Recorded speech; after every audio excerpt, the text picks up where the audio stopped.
Hi guys, good afternoon. So let's go. Guru, what is the definition of audit? Guru?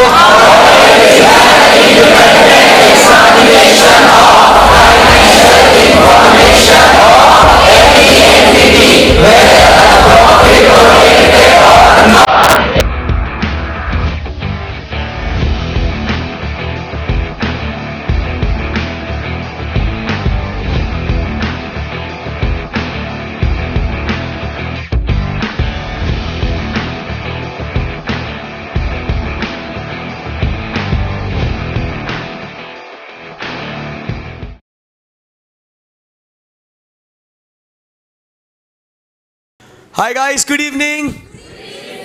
चलो तो yesterday we completed with two important standards. आपको मालूम होंगे वो थे essay number 220 and 230. बराबर 220 काफ़ी बड़ा स्टैंडर्ड था और काफ़ी इंटरेस्टिंग भी स्टैंडर्ड था, एंड उसी के साथ 230 जो बहुत ही छोटा था और कुछ इसके अंदर खास बातें नहीं थी जो हमने पढ़ ली थी. आज जो हम लोग पढ़ने जा रहे हैं एक बहुत ही अलग इंपॉर्टेंट स्टैंडर्ड है, that is auditors responsibility in relation to fraud in an audit of financial statements. ऐसे नंबर कौन सा है यहाँ पे जो हम लोग पढ़ने वाले हैं? 240. सो एकदम अच्छे से मन लगा के ध्यान से आप सुनिएगा, समझिएगा. कुछ भी डिफिकल्टी आएगी आपको अभी पूछना होगा. अब ये जो स्टैंडर्ड हम लोग पढ़ने जा रहे हैं ऐसे नंबर 240, अभी तक पहले जो पढ़े थे वो एक बार बता दो कौन से थे. 200 किसके बारे में बात कर रहा था? Overall objectives of an auditor and conduct an audit in accordance with the standards on auditing. 210 बात करता है agreeing the terms of engagement. 220 बात करता है in respect to what? Quality control on audit of financial statements. 230 बात करता है audit documentation. अब जो हम लोग 5th standard पढ़ने जा रहे हैं वो है किसके बारे में? A responsibility of the auditor in relation to fraud in an audit of financial statements. अब जैसे हम लोग ये स्टैंडर्ड पढ़ने जा रहे हैं ना, आपको यहाँ पे एक सिंपल प्रोसीजरल पार्ट है वो आपको समझना है. पूरा समझने के बाद जैसे हम लोग ने कल ऐसे 220 का समरी बनाया था, एक चार्ट में कवर किया था उसको, वैसे ही हम लोग ये भी स्टैंडर्ड जो है वो बड़ा स्टैंडर्ड है 240. बराबर इसके अंदर भी बहुत सारे पॉइंट्स हैं, हम लोग वो समरी बनाएंगे. बट ये समरी कब बना सकते हैं? जब हम लोग को पूरा प्रोसीजरल पार्ट जो है वो हम लोग को समझ में आएगा तब, राइट. सो हमारी इसके अंदर क्या रिस्पॉन्सिबिलिटी है? किसके अंदर? जब हम लोग ऑडिट कर रहे हैं और ऑडिट में अगर हमको कहीं पे भी फ्रॉड नज़र आता है तो हम लोग क्या करेंगे उसके बारे में बात हो रही है. सो जब हम ऑडिट कर रहे हैं फाइनेंशियल स्टेटमेंट्स के ऊपर और उस समय पे हम लोग को फ्रॉड नज़र आता है तो हमें उन फ्रॉड से रिलेशन में हमारी क्या रिस्पॉन्सिबिलिटी है, हमें क्या क्या एक्टिविटी करनी पड़ेगी, क्या क्या रिस्पॉन्सिबिलिटीज है हमारे, उसके बारे में बात हो रही है यहाँ पे. आई बात समझ में? बोलो यस और नो. यस. एकदम रिलैक्स मोड पे, एकदम रिलैक्स इसको पढ़ना है एकदम अच्छे से, ठीक है. Let's start. Scope of this SA, the auditor's responsibility relating to fraud in an audit of financial statements. Okay, standard का नाम ही लिखा हुआ है. कैरेक्टरिस्टिक्स ऑफ फ्रॉड, स्टैंडर्ड का इंट्रोडक्शन. फ्रॉड अलग अलग तरीके के होते हैं. जैसे हम लोग फ्रॉड की बात करें तो we all know fraud is different from error. बराबर कि नहीं? एरर ये जानबूझ के किया जाता है या बस हो जाता है? हो जाता है. That is to say error is intentional और unintentional. Unintentional. But fraud is what? Intentional. So that is what is the characteristics. So यहां पे हम लोग क्या देखते हैं कि misstatements in the financial statements can arise because of what? Fraud और एरर. आपको ये ध्यान में रखना है, फाइनेंशियल स्टेटमेंट्स के अंदर गलतियां जो होती है ना, ये गलतियां किस वजह से आ सकती है? बिकॉज ऑफ एरर और फ्रॉड.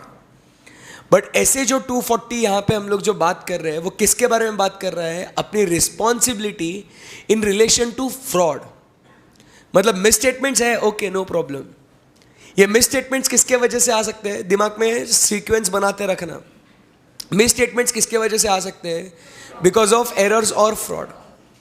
ऐसे 240 में अपने को किसके ऊपर फोकस करना है? एरर पे या फ्रॉड पे? फ्रॉड पे फोकस करना, स्टेप बाय स्टेप. सो गलतियां फाइनेंशियल स्टेटमेंट्स में दो चीजों की वजह से आ सकती है, एरर या fraud. The auditor is concerned with fraud that causes the financial statements to be what? Materially misstated. मतलब अनदर इंपॉर्टेंट पॉइंट, देखिए financial statement step by step मैं रिपीट करते जाऊंगा बार बार जब तक आपके दिमाग में वो स्ट्रक्चर क्रिएट नहीं होता। हम लोग क्या देख रहे हैं, फाइनेंशियल स्टेटमेंट्स में गलतियां आ सकती है। ओके, किसके वजह से आ सकती है? बिकॉज ऑफ एरर्स और frauds, no problem. But as an auditor you are concern with which misstatements? The material misstatements, and those material misstatements coming because of what? Frauds. So exam में ध्यान में रखना एमसीक्यू के purpose के लिए, auditor is concern with errors or frauds and which frauds? The frauds which causes the financial statements to be misstated or materially misstated. सादा misstatement matter नहीं करता, बट कौन सा misstatement मैटर करता है? material misstatement का। आई बात समझ में? yes. There are two types of intentional misstatements. अब जो आपको बात समझनी है, ध्यान में रखना, two types of intentional मतलब क्या? इंटेंशनल मिसस्टेटमेंट मतलब क्या हो रहा है यहां पे? फ्रॉड। जानबूझ के कोई कुछ गलतियां कर रहा है। हम लोग ने देखा था अभी थोड़ी देर पहले हमने पढ़ा, एरर और फ्रॉड में डिफरेंस क्या है? The difference is of the intention, बराबर के नहीं? अगर कोई भी चीज जानबूझ के धोखा देने के लिए करी गई है या किसी का गलत फायदा उठाने के लिए करी गई है, उसे हम लोग क्या कहते हैं? फ्रॉड। किसी का अनड्यू एडवांटेज लेना is called as what? Fraud, बराबर, which is done with a purpose. So ये जानबूझ के मिसस्टेटमेंट जो होती है वो दो टाइप की होती है। एक कौन सी है चीज? सो एक है फ्रॉडुलेंट फाइनेंशियल रिपोर्टिंग और दूसरा है misappropriation of assets. Simple सी बात है। सो ये यहां पे कैरेक्टरिस्टिक्स ऑफ फ्रॉड है। स्टेप बाय स्टेप पढ़ते जाना है इसको, बराबर। बाद में इसको पूरा इकट्ठा समराइज करेंगे तो ऑटोमेटिक स्टैंडर्ड का रिवीजन भी हो जाएगा, पढ़ते पढ़ते रिवीजन भी हो जाएगा। सो हम लोग दोस्तों यहाँ पे हम लोग ने क्या चर्चा करी? कैरेक्टरिस्टिक्स ऑफ फ्रॉड में। स्टेप बाय स्टेप खत्म करो उसको। सो कैरेक्टरिस्टिक्स ऑफ फ्रॉड में हमने क्या देखा कि फाइनेंशियल स्टेटमेंट्स में मिसस्टेटमेंट्स दो चीज़ों की वजह से हो सकती है। वो कौन सी दो चीज़ें हैं? Error and fraud. बच्चों, auditor is concern with what? Fraud, which causes the financial statements to be materially misstated. Very good. अब ये जो फ्रॉड है वो दो टाइप के हो सकते हैं। वो कौन से है? Fraudulent financial reporting and miss appropriation of assets. अब सर ये क्या है? फ्रॉडुलेंट फाइनेंशियल रिपोर्टिंग की जब हम लोग बात करते हैं, मतलब जानबूझ के फाइनेंशियल स्टेटमेंट्स को गलत रिपोर्ट करना, मतलब अकाउंटिंग पॉलिसीज को फॉलो ना करना जानबूझ के, बराबर के नहीं? तो उसे हम लोग क्या कहेंगे? Fraudulent financial reporting. Financial statements which are fraudulently reported, बराबर के नहीं? Financial statements which are fraudulently reported is called as what? Fraudulent financial reporting. Example के तौर पे हम लोग ने रेगुलर क्लास में डिस्कस किया था अकाउंटिंग स्टैंडर्ड 7 का एग्जाम्पल। अकाउंटिंग स्टैंडर्ड 7 में क्या लिखा हुआ है कि कंस्ट्रक्शन कॉन्ट्रैक्ट्स में क्या होता है कि हम लोग को अगर फील होता है कि there may be a loss in the construction business, we have to record that notional loss even though it is not even actually incurred, बराबर के नहीं? बट अब अगर मैं वो लॉस दिखा दूं तो मुझे लोन मिलेगा क्या? नहीं। तो इसके लिए मैं वो नोशनल लॉस को कंसीडर करता ही नहीं हूं और मैं क्या करता हूं? Without complying with the provisions of accounting standard 7 I prepare my financial statements. This is nothing but called as what? Fraudulent financial reporting. जानबूझ के आप फाइनेंशियल स्टेटमेंट्स को फ्रॉडुलेंटली रिपोर्ट कर रहे हो। आई बात समझ में? Next we talk about is misappropriation of assets. आपके एसेट्स में क्या क्या आ सकता है? It can be what? Cash, और it can be what? Your goods. इनमें चोरी हो सकती है कैश में, बराबर के नहीं? जो कैश आपको रिसीव हुआ वो आप कम दिखाओगे रिसीव हुआ, या जो पेमेंट आपने किया आप डबल ट्रिपल दिखाएंगे उस पेमेंट को। गुड्स को चोरी करेंगे, पिल्फरेज करेंगे, चिंदी चोरी करेंगे। सो ये आपके दो जगहों पे क्या हो सकता है? इंटेंशनल मिसस्टेटमेंट्स हो सकती है। आई बात समझ में? सो इसमें रिस्पॉन्सिबिलिटी ऑडिटर की क्या है वो अपन बातचीत करेंगे यहाँ पे। आई बात समझ में? Yes. So the responsibility for the prevention and detection of the fraud, the primary responsibility for prevention and detection of the fraud rest with both those charge with governance of the entity and the management. Remember that is very important point.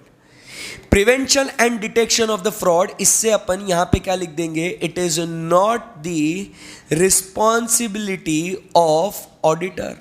ऐसा लिख दे क्या यहां पे? सो it is not the responsibility of the auditor, it is the responsibility of TCWG and the management. Auditor का इसमें कोई role नहीं है भाई। ऑडिटर का काम है क्या? ये प्रिवेंट करो, डिटेक्ट करो? नो। ऑडिटर क्या करेगा? आएगा, चेक करेगा मटेरियल मिसस्टेटमेंट है या नहीं है, उसको देखेगा, मिलेगा तो रिपोर्ट करेगा, कहानी खत्म। उसको प्रिवेंट करो, उसको डिटेक्ट करो. No, it is not my primary responsibility. Try to understand the primary responsibility of the auditor is to express an opinion. क्या कह रहा हूं मैं? The primary responsibility of the auditor is to express an opinion. बराबर के नहीं? And not to prevent और detect the errors and frauds. Frauds को प्रिवेंट करना, उसको डिटेक्ट करना, ये TCWG और मैनेजमेंट की जिम्मेदारी है. Okay okay. यहां पे फिर अभी हम लोग देखते हैं कि इस केस में फिर अगर फ्रॉड्स है तो भैया फिर ऑडिटर की रिस्पॉन्सिबिलिटी क्या है. Let us try to understand. So यहां तक हमने 3 पॉइंट जो पढ़े वो सिंपल से पॉइंट है. वो कौन से है? फर्स्ट पॉइंट, फाइनेंशियल स्टेटमेंट्स में मिसस्टेटमेंट्स हो सकते हैं because of what? Errors and frauds. Auditor, अब बिना बुक में देख के बोलने का, step by step. Financial statements में मिसस्टेटमेंट हो सकते हैं because of what? Errors and frauds. बराबर. Auditor is concerned with what? Frauds, which causes the financial statements to be materially misstated. खत्म. 2 टाइप के इंटेंशनल मिसस्टेटमेंट्स होते हैं. कौन से है वो? Fraudulent financial reporting and misappropriation of assets. इन मिसस्टेटमेंट्स को प्रिवेंट या डिटेक्ट करने की जिम्मेदारी प्राइमरी किसकी है? Those charged with governance and management. What is the auditor's responsibility? We are going to read that now. ये तो पढ़ना है ना अभी. 4th point, responsibility of the auditor in relation to fraud. Introduction समझ में आ गया? यस. सो यहां पे 4 बातें बोली गई है. ऑडिटर ने सबसे पहले क्या ऑब्टेन करना है? He has to obtain what? A reasonable assurance from the management. Because prevention detection करना किसकी रिस्पॉन्सिबिलिटी है? मैनेजमेंट की.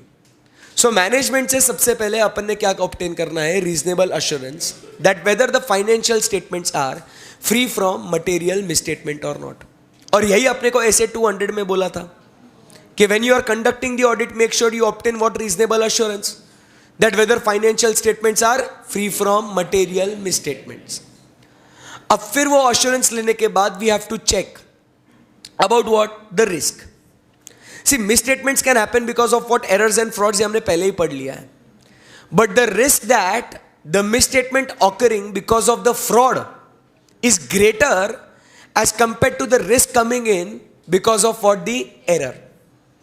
रिस्क मतलब यहां पे क्या है? रिस्क मतलब कि financial statements are what? Materially misstated. Material misstatement होना मेरी बात समझिएगा, मटेरियल मिसस्टेटमेंट होना is what? The risk in the audit. बराबर के नहीं? कि फाइनेंशियल स्टेटमेंट्स में क्या है? मटेरियल मिसस्टेटमेंट है. That is the risk. और अब अपने को मालूम है मटेरियल मिसस्टेटमेंट जो है ना, ये मटेरियल मिसस्टेटमेंट 2 चीजों की वजह से आ सकती है. अब भी पढ़ा अपन ने, बिकॉज ऑफ एरर और बिकॉज ऑफ व्हाट? फ्रॉड. अब आप मुझे बताइए, the risk of material misstatement happening because of error, ये रिस्क कम है या ज्यादा है? कम है as compare to this risk because of the fraud. तो यही अपने को वो मिसस्टेटमेंट बिकॉज ऑफ एरर है या फ्रॉड है, as an auditor it is a responsibility to find out. बराबर कि नहीं? कि भैया ये मटेरियल मिसस्टेटमेंट एरर के वजह से हुआ या फ्रॉड के वजह से हुआ है. एंड फिर अगर ये फ्रॉड है, और अगर ये फ्रॉड के अंदर, अब ये जो फ्रॉड है ना, इसमें 2 लोग इन्वॉल्व हो सकते हैं. एक तो इसके अंदर आपका मैनेजमेंट इन्वॉल्व हो सकता है, या इसके अंदर आपका एम्प्लॉई इन्वॉल्व हो सकता है. So material misstatement happening because of fraud, and उसके अंदर आपके अगर मैनेजमेंट इन्वॉल्व है तो boss risk is more higher as compare to a fraud के अंदर एम्प्लॉई इज इन्वॉल्व. बराबर के नहीं? And therefore as per SA number कौन सा? 200, throughout the audit we have to maintain an attitude of what? Professional scepticism. कैसा attitude maintain करना है अपने को? Professional scepticism. ऐसा अपने को एटीट्यूड मेंटेन करना है. Always be alert, it is a responsibility. Always be alert to the circumstances that may indicate a potential misstatement. हमेशा अलर्ट रहो कि कहीं पे भी कुछ भी गलत हो सकता है. So always be alert to those situations. So यहां पे अगर आप देखोगे, सबसे पहले रीजनेबल अश्योरेंस लेने का, उसके बाद आगे जो पॉइंट्स लिखे हैं वो नीचे कवर होते हैं. द रिस्क, उसके बाद मैनेजमेंट फ्रॉड. मैनेजमेंट फ्रॉड होने के बाद we talk about is the auditor's attitude, that is of what? Professional scepticism. आई बात समझ में आपको? अब रीड करते हैं इसको. फिर वापस से एक पेज खत्म हो गया. देखो एक पेज खत्म हो गया ना ऑलमोस्ट. सो इसका समरी वापस अपने दिमाग में बनाएंगे, फिर बाद में इकट्ठा लिखेंगे एक साथ. सही है ना? एकदम सिंपल है. स्टैंडर्ड्स डिफिकल्ट लग रहा है कि आपको? Standards not at all. So we are talking about ऐसे नंबर कौन सा? 240. एकदम रिलैक्स मोड पे समझना है स्टैंडर्ड को। एसे नंबर 240 जो बात करता है कि अगर ऑडिट ऑफ फाइनेंशियल स्टेटमेंट्स में क्या मिला अपने को, फ्रॉड, सो इसके अंदर ऑडिटर की रिस्पॉन्सिबिलिटी क्या होगी उसके बारे में चर्चा हो रही है, बराबर है कि नहीं? यस। सो पहले इंट्रोड्यूस करते हैं अपने आप को इस स्टैंडर्ड और फ्रॉड के बेसिस पे। सो दोस्तों, फाइनेंशियल स्टेटमेंट्स में क्या हो सकता है, मिस स्टेटमेंट्स हो सकते हैं। स्टेप बाय स्टेप जाने का, फाइनेंशियल स्टेटमेंट्स में क्या हो सकता है, मिस स्टेटमेंट्स हो सकते हैं। वो मिस स्टेटमेंट्स किस वजह से होगा, बिकॉज ऑफ एरर या फ्रॉड, बराबर के नहीं? As an auditor we are concern with what, error और fraud? Fraud. But which frauds that causes the financial statements to be materially misstated. Very good. अब when we talk about the fraud, इन frauds को prevent करना, detect करना, ये किसकी responsibility है? It is a responsibility of the those charged with governance and the management, दोनों की रिस्पॉन्सिबिलिटी है। हाँ, फिर इसमें ऑडिटर की रिस्पॉन्सिबिलिटी क्या है? फिर ऑडिटर की रिस्पॉन्सिबिलिटी क्या? 4 पॉइंट अभी पढ़े ना। First, he needs to obtain what, reasonable assurance, check the risk, risk में management fraud, and maintain an attitude of what, professional scepticism, that is auditor's attitude. ये 4 पॉइंट हमने देखे, अंदर की बातें पढ़ते हैं अभी। देखो क्या लिखा हुआ है, ऑडिटर इज रिस्पॉन्सिबल फॉर, उसकी रिस्पॉन्सिबिलिटी क्या है? आंसर लिखना है। ये एग्जाम में अगर फ्रॉड वाले क्वेश्चंस कुछ आए तो, फ्रॉड वाला कुछ भी पूछा ना तो आपको ऐसे 240 आना चाहिए दिमाग में। फिर उसके बाद आपने सेक्शन 143 सबसेक्शन 12 पढ़ा है, रिपोर्टिंग ऑन फ्रॉड्स, 1 करोड़ के ऊपर वाले। एंड नंबर 3, कारों के अंदर भी फ्रॉड के ऊपर रिपोर्टिंग करना पड़ता है। सो आपकी रिस्पॉन्सिबिलिटी फ्रॉड से रिलेटेड अलग अलग जगहों पे क्या क्या है, पूरी पूरी आपको एग्जाम में चिपकानी है। आई बात समझ में आपको? This is what is important. Okay, so the auditor is responsible for what, obtaining reasonable assurance that financial statements taken as a whole are what, free from material misstatements. We all know. ASA 200 नहीं बोला अपने को, बोलो yes और no? Yes. अगर आपको यहां पे लिखना है फ्री फ्रॉम मटेरियल मिसस्टेटमेंट, ये रीजनेबल अश्योरेंस, तो आप यहां पे ऐसे 200 का रेफरेंस भी दे सकते हो, क्योंकि उसने बोला था अपने को। उसके बाद, weather it is caused by fraud और error, owing to inherent limitations of the audit, there is an unavoidable risk that some material misstatements may not be detected. Obviously सारे के सारे misstatements हम लोग डिटेक्ट नहीं कर सकते, बट फिर उसके आगे रिस्क की बात करनी है। The potential effects of inherent limitations are particularly significant in case of the misstatement resulting from where, fraud. तो रिस्क कहां पे ज्यादा है? रिस्क कहां पे ज्यादा है? When it is because of the fraud. And फिर अगर उस फ्रॉड में अगर ये मैनेजमेंट फ्रॉड है तो रिस्क कंपेरेटिवली क्या है, ग्रेटर है as compare to the employee fraud, जो मैंने ऊपर चार्ट बनाया, सिंपल है। फिर उसके बाद ऑडिटर का attitude, when obtaining the reasonable assurance, जब मैनेजमेंट से आप रीजनेबल अश्योरेंस ले रहे हो, the auditor is responsible for maintaining what, an attitude of professional scepticism throughout the audit, कि बाबा मैनेजमेंट भी खुद क्या कर सकता है, उन कंट्रोल्स को ओवरराइड कर सकता है जो अपन ने प्रिवेंशन और डिटेक्शन के लिए लगाए थे। आई बात समझ में? Yes, simple. इफेक्टिव डेट देख लिया, अब ऑब्जेक्टिव्स की बात करेंगे कि इसमें एग्जैक्टली अपने को करना क्या है। आगे बढ़ सकते हैं अपन यहां से? Yes. Next, what is the objective? The objective of the auditor is, simple सी बात है, अब जब अपन फ्रॉड के बारे में बात कर रहे हैं तो सबसे पहले we need to identify and assess the risk of material misstatement. ये जो हम लोग करेंगे, identifying and assessing the risk of material misstatement, ये आगे हम लोग एक स्टैंडर्ड पढ़ना है, एसे नंबर 315, जो हम लोग को बताता है कि how will you identify and assess the risk of material misstatement. अपने रेफरेंस के लिए हम लोग यहां पे लिखेंगे कि control risk and inherent risk together is called as what, the risk of material misstatement, बराबर। सो पहला अपना ऑब्जेक्टिव क्या है, अपना काम क्या है कि फ्रॉड है या नहीं है, ये फाइंड आउट करने के लिए first we need to identify and assess whether risk of material misstatement is there और नॉट। उसके बेसिस पे हम लोग क्या करेंगे, फर्दर ऑडिट प्रोसीजर्स डिजाइन करेंगे, that is we will obtain what, sufficient appropriate audit evidence about the assess risk of material misstatement, that is actually वो risk present है या नहीं, उसके बारे में हम लोग एविडेंस ऑब्टेन करेंगे। That is, we will perform what we say is called as the further audit procedures, ठीक है ना।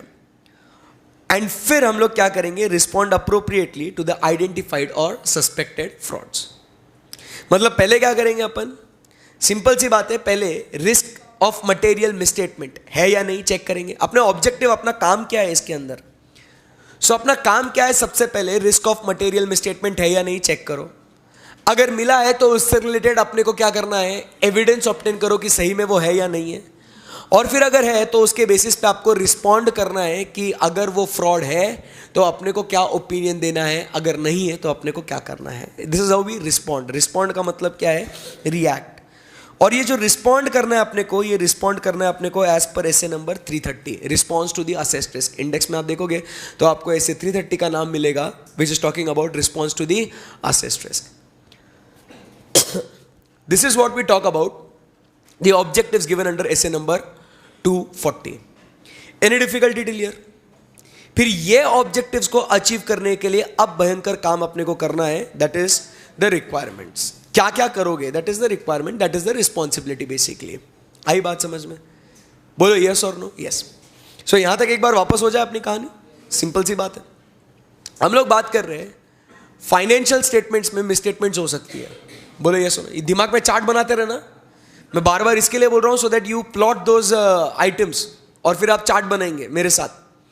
सो फाइनेंशियल स्टेटमेंट्स के अंदर क्या हो सकता है, मिसस्टेटमेंट्स हो सकती है. वो मिसस्टेटमेंट्स किसके वजह से हो सकती है, एरर एंड फ्रॉड. ऑडिटर किससे कंसर्न्ड है, फ्रॉड. वो भी कौन से fraud, that causes the financial statements to be materially misstated. So इन फ्रॉड्स को प्रिवेंट करना और डिटेक्ट करना ये किसकी रिस्पॉन्सिबिलिटी है, those charge with governance and management. इन फ्रॉड से रिलेटेड ऑडिटर की रिस्पॉन्सिबिलिटी क्या है, to obtain reasonable assurance that financial statements are free from material misstatement. Risk because of fraud is higher as compare to the error. Then third point क्या कहता है, if management fraud is there the risk is much higher as compare to the employee fraud and is to maintain an attitude of what, professional scepticism. So यहाँ पे management की responsibility, यहाँ पे auditor की responsibility. गया क्या दिमाग में चार्ट? फिर उसके बाद हम लोग को ये पूरे सिचुएशन में अपना ऑब्जेक्टिव क्या है, अपना गोल क्या है, अपने को क्या काम करना है. So we need to first identify and assess what, the risk of material misstatement. बराबर के नहीं? फिर वो आइडेंटिफाई होने के बाद वो असेस रिस्क वो है या नहीं है, उसके लिए क्या ऑब्टेन करना है, sufficient and appropriate audit evidence. And once we obtain the evidence, we know that there is a fraud, we respond appropriately those frauds. Simple सी बात है. अब ये सब करने के लिए अब अपना रिक्वायरमेंट क्या क्या है. सो अभी एंड तक अगर आप देखोगे from page number 13, 14, 15, 16, 17, so next 4 pages बस अभी अपने को रिक्वायरमेंट की बात करिए कि आपको क्या क्या क्या करना है. सो एग्जाम में आपको किसी भी इसके ऊपर क्वेश्चन कुछ भी आ सकता है. So next 4 pages is what we are going to discuss about what the requirements, कि आपको क्या क्या एक्टिविटी करनी है. सिंपल सी बात है, एक एक चीजें पहले आपको समझनी है before you go ahead and remember the entire points of those 4 pages. As I always say, it is important for you to understand first. Understanding is very important before you recite any of the part. ठीक है ना? सो एक एक चीज story के जैसे उसको अपन connect करते जाएंगे. ठीक है? सो रिस्पॉन्सिबिलिटी क्या है कि बाबा रिक्वायरमेंट क्या है मेरी. सबसे पहले हेडिंग्स को ध्यान में रखना है कि बाबा हमेशा, हाईलाइट मत करो, रुको. सबसे पहले स्टेप बाय स्टेप हेडिंग्स की बात करेंगे. सबसे पहले we have to maintain what, an attitude of professional scepticism. Step by step कि ओके मुझे क्या करना है फ्रॉड के बारे में ना, तो ओके चलो एक काम करता हूं, जब ऑडिट को जाऊंगा ना, दिमाग में ये बातें चलती रहने दिए ना, जब मैं ऑडिट करने जाऊंगा ना, सबसे पहले मुझे क्या करना है, हमेशा अलर्ट रहना है. बराबर कि नहीं? कि अब कुछ गड़बड़ है या नहीं है. बराबर मैं ऑब्जर्व करते रहूंगा. अगर किसी का कुछ नॉर्मल बिहेवियर नहीं दिखाना, अलग मेरे इंडिकेटर खड़े हो जाएंगे कि भाई यहाँ कुछ ये गलत कर रहा है. Always maintain an attitude of what, professional scepticism. कि always be alert to the circumstances कि यहाँ पे कुछ पोटेंशियल मिसस्टेटमेंट हो सकती है. तो पहला आपने रिक्वायरमेंट क्या है भाई, जब भी ऑडिट करने जाएगा ना, अलर्ट रहना. फ्रॉड कभी भी आपको दिख सकता है, कभी भी मिल सकता है. Always be the Anna who is always what, चौकन्ना. हमेशा आपने क्या करना है, अलर्ट रहना है. तो that is the number 1 requirement. देखिए आपको फ्रॉड ढूंढने जाना है, कोई छोटी मोटी चीज नहीं है फ्रॉड. बराबर कि नहीं? तो फ्रॉड कौन कर रहा है, कैसे कर रहा है, किस तरीके से कर रहा है, ये आपको आइडेंटिफाई करने के लिए you should always be what, alert. बराबर? ओके. अब फिर उसके बाद फ्रॉड होता है नहीं होता है, क्या है कैसा है, तो आपने क्या करना चाहिए, उसके बारे में और कुछ जानकारी पता करने के लिए आप अलर्ट तो रहिए. प्लस आप जो अपने बाकी के एंगेजमेंट टीम मेंबर्स है ना, उनसे भी आप डिस्कशन करते रहिएगा भाई तेरे को क्या इंफॉर्मेशन मिला, तेरे को क्या लगता है, मेरे को क्या लगता है, शेयर करते हैं, फिर वो नई आइडियाज निकलेगी, फिर पता चलेगा और नहीं यहाँ तो कुछ गलत है. So always have a discussion between the members of the engagement team. That time you'll come to know कि कुछ फ्रॉड है या नहीं. देखो अपनी ये रिस्पॉन्सिबिलिटीज है, रिक्वायरमेंट है, अगर फ्रॉड को डिस्कवर करना है, रिपोर्ट करना है तो. सो पहला क्या बोला आपको, हमेशा कैसे रहने का, एकदम अलर्ट रहने का. और फिर अगर कुछ भी बातें हैं वो एंगेजमेंट टीम मेंबर्स के साथ डिस्कस करो, उनसे इंफॉर्मेशन लो, आप उन्हें इंफॉर्मेशन दो, डिस्कशन करके कुछ नई बातें पता चल सकती है. करेक्ट है एकदम, यस. फिर ये होने के बाद फिर आप क्या करें, आप फिर शुरू कीजिए क्या, आपकी रिस्क असेसमेंट प्रोसीजर. फिर अब आप काम करना शुरू कर दीजिएगा. अब पहले काम शुरू करने के पहले आपको क्या करने को बोला, क्या करने को बोला, पहले अलर्ट रहना काम शुरू करने के पहले. और पहले वो एंगेजमेंट टीम मेंबर्स के साथ जो जो बातें हैं वो डिस्कस कर लो, इंफॉर्मेशन मिलती रहेगी. फिर अब आपका ऑब्जेक्टिव क्या था, identify and assess the risk of material misstatement. So अब रिक्वायरमेंट क्या है, चलना भाई काम कर, रिस्क ऑफ मटेरियल मिसस्टेटमेंट को ढूंढने का काम शुरू कर दे तू. सो अलर्ट हो तुम, डिस्कशन कर लिए, अब आगे जाओ और अब क्या काम करो, do the risk of material misstatement को ढूंढने का एक्टिविटी. थर्ड पॉइंट क्या कहता है अपना, risk assessment procedures and related activities. बराबर. अब ये रिस्क को ढूंढने के लिए, अब ये रिस्क को ढूंढने के लिए, ये रिस्क को पता करने के लिए ऑब्वियसली अपने को मैनेजमेंट से बातचीत करनी पड़ेगी कि नहीं, बोलो यस और नो. क्योंकि ये प्रिवेंशन, डिटेक्शन, ये सब करने की रिस्पॉन्सिबिलिटी अल्टीमेटली किसकी है, दोज चार्ज विद गवर्नेंस और मैनेजमेंट की ना. तो यार उनसे इंक्वायरी करना पड़ेगा कि नहीं करना पड़ेगा, उनसे इंफॉर्मेशन अंडरस्टैंडिंग लेनी पड़ेगी कि नहीं पड़ेगी. यस. सो इसीलिए रिस्क असेसमेंट करने के लिए हम लोग क्या करेंगे, management and others with in the entity, जो भी मैनेजमेंट है, एम्प्लॉयज है, उनसे हम लोग क्या करेंगे, इंटरैक्शन करेंगे, इंक्वायरी करेंगे, बातचीत करेंगे. अपन फ्लो समझ में आ रहा है क्या कर रहा हूं मैं. सो उनसे हम लोग क्या करेंगे, उनसे इतनी सारी बातचीत करेंगे. अरे और सिर्फ उनसे भी नहीं, अपने को किससे, TCWG से भी तो बातचीत करनी पड़ेगी. बोलो यस और नो. यस. सो अगर ये लोग इन्वॉल्व है तो इनसे भी हम लोग बातचीत करेंगे रिस्क को ढूंढने के लिए. आई बात समझ में. बैठे बैठे यहाँ पे अपने कितने पॉइंट हो गए, 5 पॉइंट हो गए. अंदर के पॉइंट अभी तक पढ़ा नहीं अपन ने, स्टेप बाय स्टेप पढ़ते जाना. बोलो यस और नो. यस. सो अब यहाँ से अपन आगे बढ़ते हैं. But before we proceed, 5 point दिमाग में जो अपन ने डाले हैं, उसको रिक्वायरमेंट कैसा है, फ्रॉड को कैसे फाइंड आउट करने का, अपनी क्या रिस्पॉन्सिबिलिटी उसके बारे में बताओ. कि भैया पहले अपन जाएंगे ऑडिट करने के लिए, बट उसमें क्या करना है आपको, always maintain an attitude of what, professional scepticism. Engagement team members के साथ क्या करो, डिस्कशन करो. करेंगे क्या आप लोग, हाँ. फिर अभी आगे बढ़ना है, क्या करना है आपको, रिस्क असेसमेंट प्रोसीजर करना है और रिलेटेड एक्टिविटीज, वो रिस्क को ढूंढने के लिए. तो ये करने के लिए आपको किससे बातचीत करनी पड़ेगी, management and others with in the entity plus those charged with governance. क्योंकि अपन ने पहले पढ़ लिया है क्या, कि ये प्रिवेंशन और डिटेक्शन करना उन दोनों की रिस्पॉन्सिबिलिटी है. सही बात है एकदम. यस. फिर अब यहां से आगे बढ़ते हैं. अब इंफॉर्मेशन ले ली अपन ने उनसे, बोलो यस और नो. यस. अब कभी कभी क्या हो सकता है, अपन ने उनसे इंफॉर्मेशन ले ली और अपने पास भी तो ऑलरेडी कुछ इंफॉर्मेशन अवेलेबल होगी कि नहीं होगी. अरे अपन ने एंगेजमेंट टीम मेंबर्स के साथ डिस्कशन करा था, अपन ने उनके बिजनेस के एनवायरनमेंट के बारे में, उनके एंटिटी के बारे में, कंट्रोल्स के बारे में अपन ने कुछ इंफॉर्मेशन ली थी. बराबर कि नहीं. सो जो उन्होंने हमको इंफॉर्मेशन प्रोवाइड करी है और जो इंफॉर्मेशन मुझे मिली है, ये दोनों मैच करेंगे कि नहीं करेंगे, अपन करेंगे. और फिर उसमें क्या हो सकता है कि अपने को क्या हो सकता है कि we may come across certain unusual और अनएक्सपेक्टेड रिलेशनशिप्स. बराबर कि नहीं. वो रिलेशनशिप्स अपन आइडेंटिफाई कर लेते, नहीं नहीं नहीं यहाँ कुछ गड़बड़ हो रहा है, जैसा होना चाहिए था वैसे यहाँ पे नहीं हो रहा है. मतलब यहाँ पे there is what, an indication of fraud. यहाँ पे आपका सस्पेक्ट ऑफ फ्रॉड ट्रिगर हो जाता है, एक्टिवेट हो जाता है, कि पता चलता है यहाँ पे कुछ तो गड़बड़ है. समझ में आया कैसा आपने फ्रॉड की तरफ आप बढ़े. यहाँ पे तो अभी तक सिर्फ शक आया है ना. हेलो.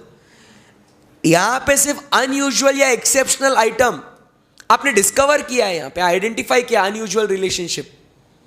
तो आपको यहाँ पे शक हो रहा है कि अरे यार ये ऐसा ऐसा होना चाहिए था, बट ये वैसा वैसा हुआ है, कुछ तो गड़बड़ है यारो. बराबर कि नहीं. रिक्वायरमेंट समझ रहे हो step by step. So you identify this. So इससे रिलेटेड आपको क्या करना होगा, आपको जैसे ही आपको ये क्या अनयूजुअल रिलेशनशिप्स आपने आइडेंटिफाई कर ली ना, इमीडिएटली आगे जाएंगे और क्या करेंगे, फिर और इंफॉर्मेशन लेंगे उससे रिलेटेड, बराबर के नहीं, और इंफॉर्मेशन लेंगे और फिर हम लोग क्या करेंगे, फिर अब पूरा अलग कलर से करता हूं, फिर अपन पूरा क्या करेंगे, वो इवैल्यूएट करेंगे कि ये फ्रॉड के रिस्क फैक्टर्स है क्या, कि ये जो मिस स्टेटमेंट मुझे या कुछ एक गलती मुझे मिली है, ये एरर है क्या, फ्रॉड है. So I will evaluate the fraud risk factors. देखो मैंने क्या बोला था कि ऐसे 240 मतलब वो क्या बोलता है कि भाई गलतियां हो सकती है, अनयूजुअल या एक्सेप्शनल रिलेशनशिप्स आइडेंटिफाई हो सकती है, बट ये आपको किस दो चीजों की वजह से आ सकती है, एरर एंड फ्रॉड. भाई एरर है तो अपने को कोई लेना देना नहीं है, but what matters is the fraud. So और इंफॉर्मेशन लो और फिर इवैल्यूएट करो कि भैया ये फ्रॉड है क्या, एरर है. Evaluate those fraud risk factors. Try to understand whether it is a fraud or an error, because if it is error, okay, no problem, but if it is a fraud, it is a risk is what greater. समझा कि आपको 8 point तक आ गए हम लोग. Sequence समझो, नहीं तो ऐसे कभी समझेगा नहीं, आपको कोई पढ़ा नहीं सकता ऐसे. स्टोरी बनाएंगे इसकी, ठीक है ना. सो यहाँ पे you evaluate the fraud risk factors कि इसमें फ्रॉड वाले कुछ चीजें मौजूद है या नहीं है. अभी तक मैं अंदर का कुछ भी नहीं पढ़ाया, बराबर क्या नहीं. अंदर का सिर्फ वो फॉर्मेलिटी पढ़ना है फिर अपने को बाद में, that will be very easy. अपना 1 पेज खत्म हो गया. करेक्ट है एकदम, यस. सो अब यहां पे मुझे बोलो 8 पॉइंट्स कौन से हो गए, कौन से 8 पॉइंट हो गए बोलो. सबसे पहले ऑडिट करने जाएंगे तो क्या करेंगे, we will maintain an attitude of professionals. Easy लग रहा है क्या, मतलब इतने 4 पेजेस देख के पहले डर लग रहा था, अरे कैसे पढ़ेंगे इतने स्टैंडर्ड को. टेंशन नहीं लेने का, बराबर. मेरे को तो बहुत खुशी होती है जब ज़्यादा पेजेस होते हैं ना, तो वो चीज़ पढ़ाने में अलग मजा है वो, बराबर के नहीं. क्योंकि आप पहले आपको टेंशन आया हुआ होता है और फिर उसमें इजी होती है तो आप बहुत दुहाई देते हो, अरे बहुत भारी. ठीक है, तो फर्स्ट पॉइंट क्या कहता है, प्रोफेशनल स्केप्टिसिज्म. प्रोफेशनल स्केप्टिसिज्म के बाद क्या करना है, discussion with the engagement team members. Okay. फिर अभी आगे बढ़ेंगे और क्या काम करेंगे, risk assessment process and related activities. ये करने के लिए किसके साथ आपने को इंक्वायरी करना है, management and others with in the entity and those charged with governance. फिर इससे आपको क्या पता चलेगा, देयर इज अनयूजुअल और एक्सेप्शनल रिलेशनशिप्स आइडेंटिफाइड. आप क्या ऑब्टेन करोगे, फिर अदर इंफॉर्मेशन, एंड फिर आप इवैल्यूएट करोगे for the fraud risk factors, बराबर के नहीं. एंड फिर अब आगे बात करते हैं फ्रॉड रिस्क फैक्टर्स होने के बाद.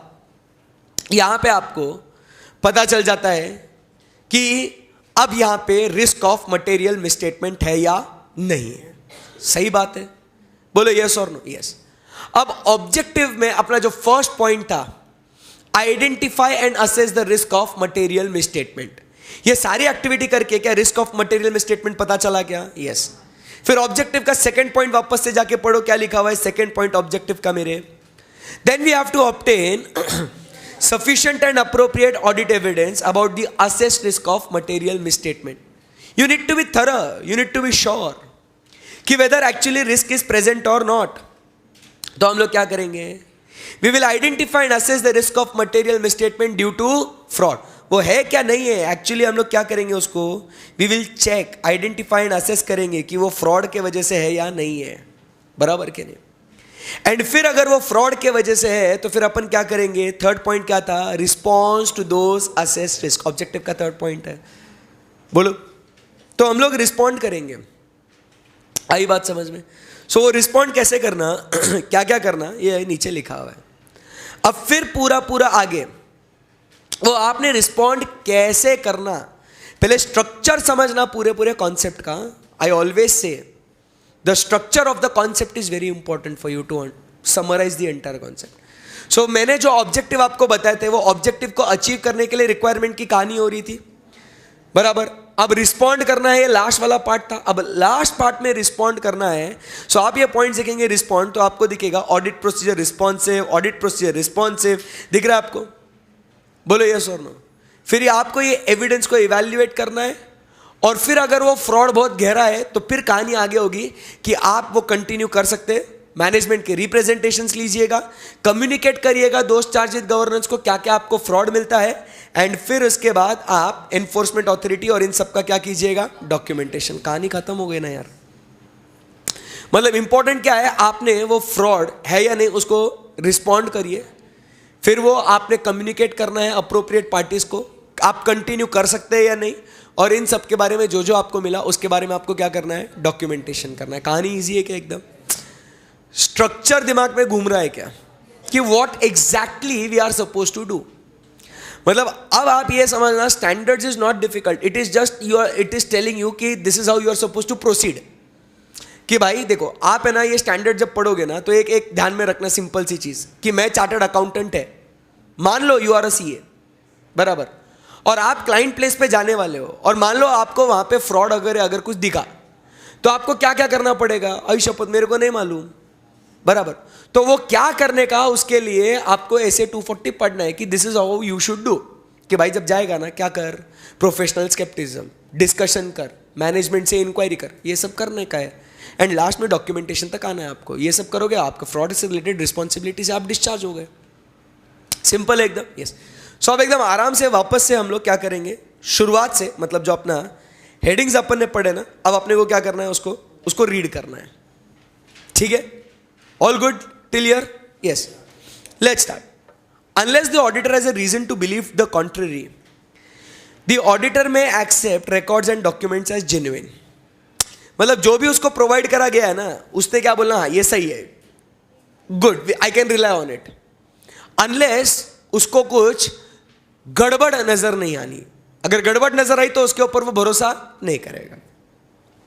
If conditions identified during the audit causes the auditor to believe that the document may not be authentic or that in terms in a document have been modified but not disclosed to the auditor shall investigate further. मतलब उसने fraud से related हमेशा alert रहना है।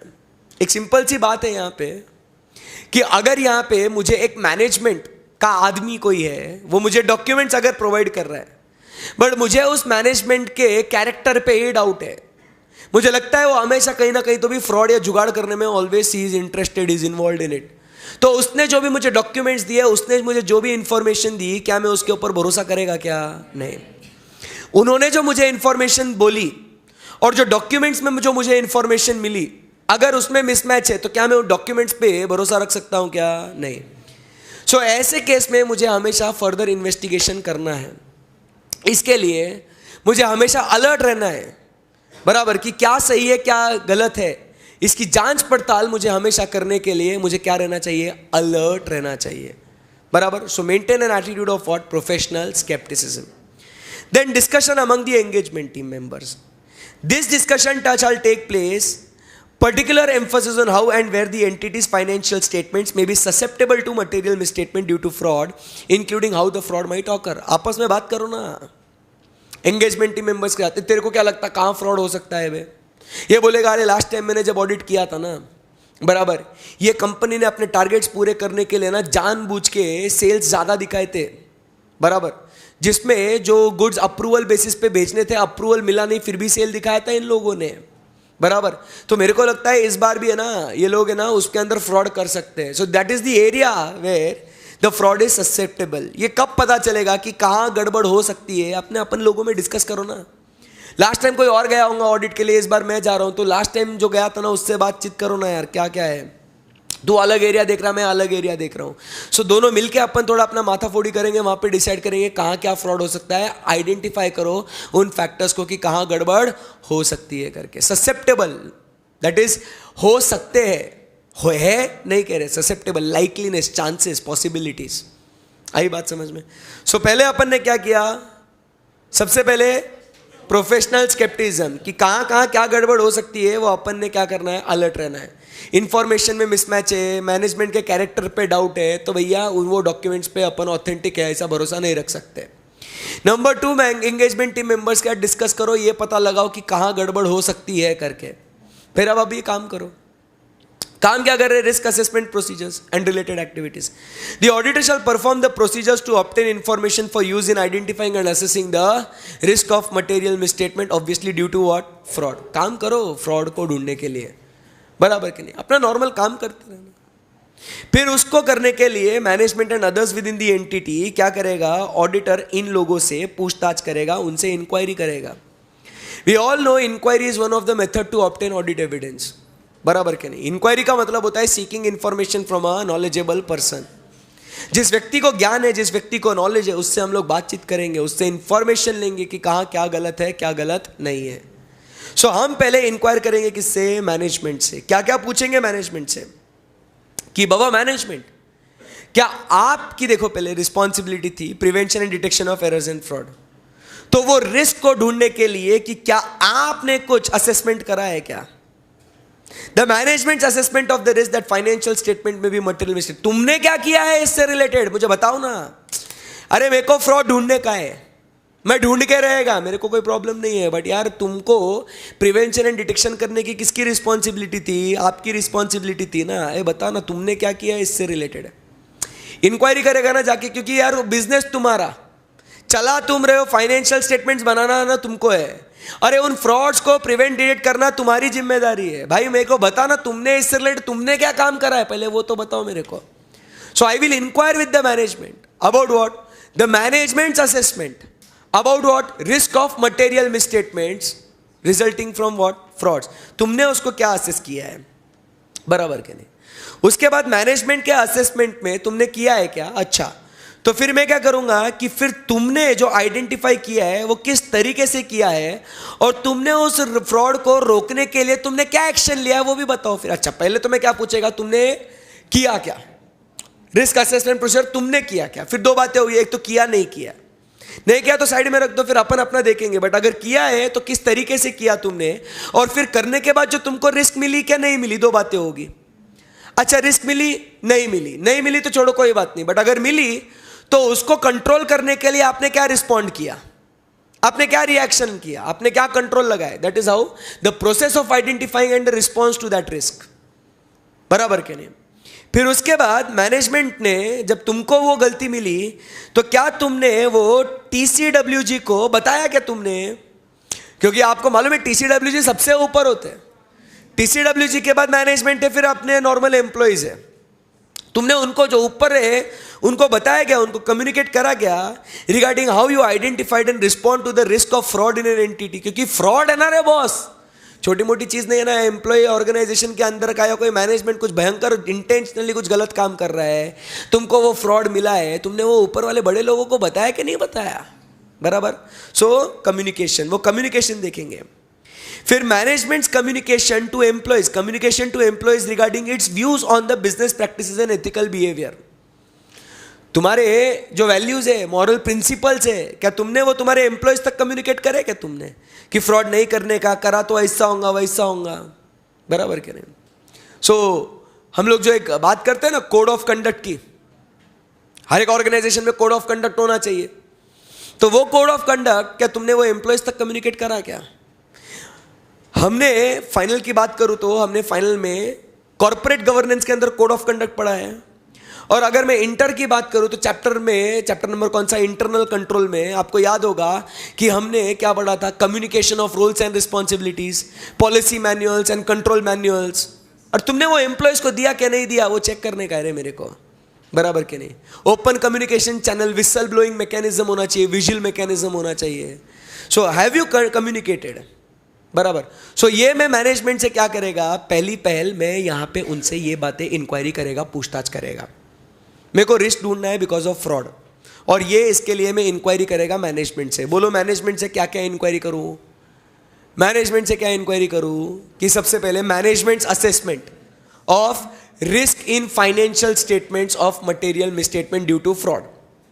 Management का assessment, management ने assessment किया तो फिर अब नेक्स्ट पॉइंट क्या है, बराबर? दो बातें होंगी, एक तो उन्होंने किया या तो नहीं किया, और अगर किया है तो दूसरा पॉइंट क्या कहता है मेरा, the process of doing the risk assessment process. अब रिस्क असेसमेंट प्रोसेस किया या नहीं किया, दो बातें हैं, बराबर? तो अगर नहीं किया तो छोड़ दो, बट अगर वो करने के बाद, वो प्रोसेस समझने के बाद, दो बातें होगी, एक तो उन्हें फ्रॉड मिलेगा या तो नहीं मिलेगा। नहीं मिला तो छोड़ दो, अगर मिला तो उसको तुमने रिस्पॉन्ड कैसे किया। अच्छा, फिर मिला तो आपने क्या दोस्त चार्ज विद गवर्नेंस को कम्युनिकेट करा क्या, और तुम्हारे जो व्यूज है, तुम्हारे जो एथिकल बिहेवियरल के प्रिंसिपल्स है, तुमने वो किसको कम्युनिकेट करा, एम्प्लॉयज को कम्युनिकेट करा क्या नहीं करा? क्योंकि एम्प्लॉय भी तो फ्रॉड कर सकता है ना। तुम्हारे जो भी व्यूज है तुमने वो कम्युनिकेट करने चाहिए, यस और नो? यस। आगे Then the auditor shall make inquiries of the management and others within the entity as appropriate to determine whether they have knowledge of any actual or suspected or alleged fraud affecting the entity. और inquiry करेगा वो. पहले वाली inquiry समझ में आ गई ना आपको. अब दूसरा वाला इंक्वायरी क्या है कि भाई तुम्हें किसी को एक्चुअल, सस्पेक्टेड और अलीग्ड फ्रॉड के बारे में कुछ जान पहचान है क्या, आपको मालूमात है क्या. जाओ एम्प्लॉयज को पूछो, ये किसने कंप्लेंट, अलीग्ड मतलब क्या, किसने कंप्लेंट किया था, सस्पेक्टेड मतलब किसी को शक है, बराबर, और एक्चुअल मतलब वास्तविक में हुआ है. जाओ जाके मैनेजमेंट से पूछो, जाओ जाके एम्प्लॉयज को पूछो कि क्या तुम्हें कुछ फ्रॉड के बारे में कुछ मालूमात है क्या तुमको, डू यू नो एनीथिंग कि बाबा एक्चुअली कुछ फ्रॉड हुआ था, शक है क्या तुमको फ्रॉड हो रहा है, किसी ने कंप्लेंट किया था क्या, अलीग मतलब क्या कंप्लेंट किया था क्या किसी ने कि फ्रॉड है करके, इंक्वायरी करो. उसके बाद for those entities that have an internal audit function, मालूम है ना इंटरनल ऑडिट, बराबर, it is a continuous and critical appraisal of the entities internal control found in operation, बराबर. सो अगर जहां पे इंटरनल ऑडिट होता है, he will inquire the internal audit also कि whether it has a knowledge of any fraud. पहले management और employees को तो पूछेगा, बट अगर इंटरनल ऑडिट है तो इंटरनल ऑडिटर से भी पूछेगा भाई तुझे कुछ फ्रॉड के बारे में मालूम है क्या, क्योंकि तू तो पूरा इन एंड आउट ऑर्गेनाइजेशन के बारे में जानता है ना तू. सो तू बता ना कुछ, तेरे को आइडिया है क्या कुछ, आई बात समझ में आपको, बोलो हाँ या ना. हाँ. सो यहां पे हम लोग क्या करें, we inquired with the management and others with in the entity, बराबर. Any difficulty till here? No. फटाफट बताओ मुझे क्या क्या मैनेजमेंट के साथ इंक्वायरी करी थी. सबसे शुरुआत से बात करते हैं. शुरुआत में सबसे पहले अपन ने क्या किया, शुरुआत में सबसे पहले we maintain an attitude of professional scepticism. Second अपन ने डिस्कशन किया with in the engagement team members. तीसरा अपन क्या कर रहे हैं, risk assessment procedures and related activities. Fourth point क्या है, मैं inquiry with the management and others with in the entity. उसके अंदर क्या करा, इंक्वायरी विद द मैनेजमेंट, किसके बारे में, about management's assessment of risk assessment procedure. Number 2, the management's process and response to those assessed risk. Number 3, communication of the risks, the identifying process and the response, barabar, to the risk to those charged with governance. Number 4, communication of the, bolo na, the values and the behavior to the employees. फिर communicate करेंगे with the management and the employees about what, any actual, suspected or alleged fraud, बराबर. अगर internal audit है तो communicate with the, inquire with the internal auditor about the actual, suspected or alleged fraud, बराबर. yes. आगे बढ़ते हैं, बात करेंगे TCWG. unless all of the TCWG are involved in the managing entity, the auditor shall obtain an understanding of how those charged with governance exercise the oversight management process for identifying and responding to those risks. यहां पे क्या लिखा हुआ है, ध्यान से सुनना. देखो, मेरी बात को समझने की कोशिश करना. जरूरी नहीं है हर एक ऑर्गेनाइजेशन में टीसीडब्ल्यूजी हो करके, क्योंकि कभी कभी क्या हो सकता है, ऑर्गेनाइजेशन का management is equal to TCWG, TCWG अलग से नहीं होगा. सो अगर टीसीडब्ल्यूजी है तो टीसीडब्ल्यूजी का काम क्या है, निगरानी रखना कि अपने उस कंपनी के अंदर बराबर से काम हो रहा है या नहीं हो रहा. सो हम लोग मैनेजमेंट से तो ऊपर इंक्वायरी कर लिए, अब हम लोग टीसीडब्ल्यूजी से जाके पूछेंगे कि भाई ये जो भी फ्रॉड वॉड हो रहा है, आइडेंटिफाई, रिस्पॉन्डिंग वगैरह, भाई टीसीडब्ल्यूजी तुम कैसे ध्यान रखते हैं इसके ऊपर, तुम्हारा भी तो कुछ तो रिस्पॉन्सिबिलिटी बनता कि नहीं बनता. So how are you keeping an oversight, ऊपर से आप कैसे वॉच रख रहे कि कोई फ्रॉड को डिटेक्ट हो रहा है, उसको कंट्रोल किया जा रहा है, भाई इसके रिलेशन में तुम कैसे ध्यान रखते हो, मेरे को वो भी जानने का है. नहीं, मैनेजमेंट तो सब कर ही लेगा, वे तुम क्या कर रहे हो, तुम कैसे कर रहे हो, मेरे को वो भी जानना है. तुम्हारी भी तो कुछ जिम्मेदारी है कि नहीं ऑर्गेनाइजेशन को लेके. So I will inquire with TCWG also कि how is your oversight process over your working. समझे आप लोग बात? हाँ, ये पूछताछ करने का, अपन ऑडिटर है, अपन किसी से भी बातचीत कर सकते हैं, एकदम डरने का नहीं, बराबर. नेक्स्ट पॉइंट क्या कहता है, the auditor will inquire with the TCWG also कि क्या उन्हें भी कुछ नॉलेज है क्या अबाउट द एक्चुअल, सस्पेक्टेड और alleged fraud affecting the entity, to corporate the responses given by the management. देखो अपन बहुत चैप्टर है, अपन मैनेजमेंट से पूछेंगे, अपन एम्प्लॉइज से भी पूछेंगे, अपन ने इंटरनल ऑडिटर से भी पूछा कि कोई भाई एक्चुअल सस्पेक्टेड या अलिग्ड फ्रॉड के बारे में तुम्हें कोई नॉलेज है क्या। अपन अभी बाद में क्या करेंगे, TCWG के पास जाएंगे अगर होंगे तो, और उनको पूछेंगे भाई तुम ये फ्रॉड वॉड जो होता है तुम कैसा ध्यान रखते हैं इसके ऊपर, बताना भाई। अच्छा ऐसे करते क्या, एक काम कर, सुन तुमको कुछ आइडिया है क्या, फ्रॉड वॉड कुछ हुआ था, इससे कुछ ऐसा है। तो अपन ने क्या करना, उनसे भी इंफॉर्मेशन लेना। To confirm with what, corroborate मतलब क्या, to confirm, to corroborate with what, the information given to us by the management, कि भाई कुछ बराबर है क्या नहीं है। अपन बहुत होशियार लोग हैं, बराबर। सो यहां तक अंदर के पॉइंट्स भी एकदम इजी लग रहे हैं आपको, एकदम फ्लो एकदम मस्त है, बेस्ट। समझे नहीं समझे आप, यस, बस 3 पन्ने बाकी और। So first point professional scepticism. अब हेडिंग्स पे बात करेंगे, professional scepticism, discussion with the engagement team members, फिर risk assessment procedure and related activities, inquiry with the management and those charge with governance. अब 6th पॉइंट क्या कहता है अपना, बोलो ना, अनयूजुअल अनएक्सपेक्टेड रिलेशनशिप्स आइडेंटिफाइड। बराबर, कुछ तो गड़बड़ मिल गए। The auditor shell evaluate whether unusual or unexpected relationships that have been identified in performing analytical procedure, analytical procedure ये आगे पढ़ेंगे अपन under essay number 520, बराबर, including those related to revenue accounts may indicate the risk of material misstatement due to what, fraud. अब आप analytical procedure भी perform करेंगे। Analytical procedure is what basically, it is the study of relationships between two items। लिखा ना यार, relationship. सो 2 items के बीच में क्या रिश्ता कहलाता है वो अपने को स्टडी करना है। और अगर ऐसा ऐसा होना चाहिए था बट वैसा वैसा हुआ है तो कहीं कुछ तो भी गड़बड़ है। बोलो यस और नो। ये रिलेशनशिप जो है ना, हम लोग स्टडी कर सकते हैं किसके बीच में, ऐसे में लिखा हुआ है 520 में, हम लोग ये स्टडी करते हैं फाइनेंशियल टू फाइनेंशियल, ठीक है। और दूसरा हम लोग स्टडी करते हैं between what, financial to non financial. मतलब अगर इनमें कहीं कुछ गड़बड़ नजर आती है ना तो अपने को इंडिकेटर्स मिलते हैं, इंडिकेशन मिलते हैं कि यहाँ पे कुछ गड़बड़ है। फिर अपने को चेक करना है कि वो फ्रॉड है या नहीं, चेक करना। Try to understand financial to financial मतलब क्या है, अपने को try to understand very well. Financial to financial में अपने को सेल्स टू डेटर्स जब अपन देखते हैं, इट इज़ व्हाट, दोनों फाइनेंशियल आइटम्स है, बराबर के नहीं। But on the other hand the rent what we pay to the square feet of the area, ये क्या है, फाइनेंशियल टू नॉन फाइनेंशियल। अगर मुझे बताओ स्क्वायर फीट एरिया उतना ही है बट अभी रेंट बढ़ गया तो ऑटोमेटिकली आप क्या होगा, डाउट आपको ट्रिगर हो जाएगा कि लास्ट ईयर भी इतना ही स्क्वायर फीट था बट रेंट का अमाउंट कम था, इस बार भी स्क्वायर फीट इतना ही, रेंट कैसे बढ़ गया, क्या गड़बड़ है। आओ पूछेंगे, इंक्वायरी करेंगे, एनालिटिकल प्रोसीजर, एनालिसिस करेंगे। आई बात समझ में आपको? बोलो any difficulty till here, no. So अपने को कुछ तो गड़बड़ मिल गई तो वो चेक करने का कि whether it is due to fraud और not, we have to see that. बोलो यस और नो, यस। GH वाले पॉइंट एकदम simple. The auditor shall consider whether other information obtain by the auditor indicates वो fraud है क्या नहीं, और कुछ इंफॉर्मेशन लिया आपने एंड दैट इंडिकेट्स कि भाई फ्रॉड है।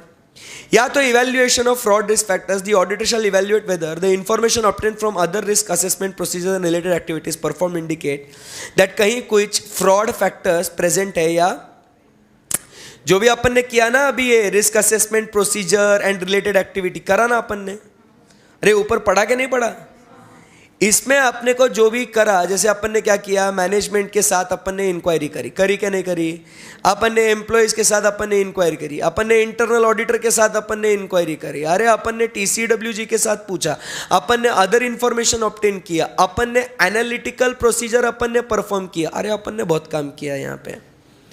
सो ये सब काम करने के बाद अगर आपको कहीं पे भी फ्रॉड वाले कुछ संकेत नजर आते हैं, बराबर के नहीं, सो फिर आपने क्या करना है, आपने आगे बढ़ना है। रिस्पॉन्ड कैसे करेंगे उसको, बोलो यस और नो। ओए ध्यान देना है, कैसा मस्त है तो एकदम नींद में सो रही है एकदम मजे में। हाँ, next point, while fraud risk factors may not necessarily indicate the existence of fraud, They have often been present in the circumstances where fraud have occurred and therefore indicate the risk of material misstatement due to fraud. अपने को check करने का है कि वो fraud है या नहीं है. यहां तक आपको 8 पॉइंट्स में कोई डिफिकल्टी है क्या? बोलो. नो. सो यहां से अभी identifying and assessment of risk of material misstatement due to fraud. अब अपने को पता चल गया ना कि फ्रॉड हो सकता है करके. सो अब यहां पे ध्यान से सुनना, अपने को ये जो फ्रॉड है ना, अभी पॉइंट्स एकदम सिंपल है, पढ़ते रहना मेरे साथ. The auditor shall identify and assess the risk of material misstatement due to fraud at the financial statement level. कि वो फ्रॉड पूरे फाइनेंशियल स्टेटमेंट लेवल को अफेक्ट करता है या नहीं करता. कभी कभी अपने को ये फ्रॉड जो है ना, अपने को आगे पढ़ेंगे, ये असर्शन लेवल्स को भी अफेक्ट करता है या नहीं करता है, ये अपने को चेक करना है. मतलब फाइनेंशियल स्टेटमेंट्स में जो फ्रॉड है या असर्शन लेवल पे फ्रॉड है, अपने को चेक करना है. वी हैव स्टडीड कि इंटेंशनल मिसस्टेटमेंट्स 2 लेवल पे हो सकते हैं, at financial statement level and at assertion level. मतलब ट्राई टू अंडरस्टैंड, फ्रॉड सिर्फ कुछ असर्शंस को अफेक्ट कर सकता है. लाइक अगर कोई फ्रॉड हो गया ना, ये फ्रॉड सिर्फ क्या हो सकता है, आपके एसेट्स का, मतलब क्या, चोरी हो गई, पूरा का पूरा बुक्स ऑफ अकाउंट्स में एसेट कंप्लीट रिकॉर्डेड है, फाइनेंशियल स्टेटमेंट उसके वजह से अफेक्ट नहीं हुआ, बट एक असर्शन अफेक्ट हो गया. वो असर्शन कौन सा? एग्जिस्टेंस. वो एक्चुअली प्रेजेंट ही नहीं है. एसेट चोरी हो गया, बुक्स में दिख रहा है एसेट है, बट वो एसेट फिजिकली नहीं है, एग्जिस्टेंस वाला असर्शन अफेक्ट हो गया. So the fraud, misappropriation of assets, affected which assertion? Existence वाला. So fraud आपका हो सकता है at assertion level, या आपके जो fraud है ये पूरे फाइनेंशियल स्टेटमेंट्स को अफेक्ट करेगा, पूरा फाइनेंशियल स्टेटमेंट को. बराबर कि नहीं? स्टॉक का वैल्यूएशन गलत हो गया, पूरा फाइनेंशियल स्टेटमेंट हिल जाएगा. स्टॉक का वैल्यूएशन अफेक्ट हो गया तो आपका प्रॉफिट अफेक्ट होगा, रिजर्व अफेक्ट होगा, ऑटोमेटिकली आपका पीएनएल, बैलेंस शीट सब अफेक्ट हो जाएगा. सो यहां पे फ्रॉड 2 जगह पे मौजूद हो सकता है, financial statement level and at assertion level. When identifying and assessing the misstatement due to fraud, the auditor shall, based on a presumption that there are risk of fraud in revenue recognition, evaluate which type of revenue transactions or assertion gives rise to risk.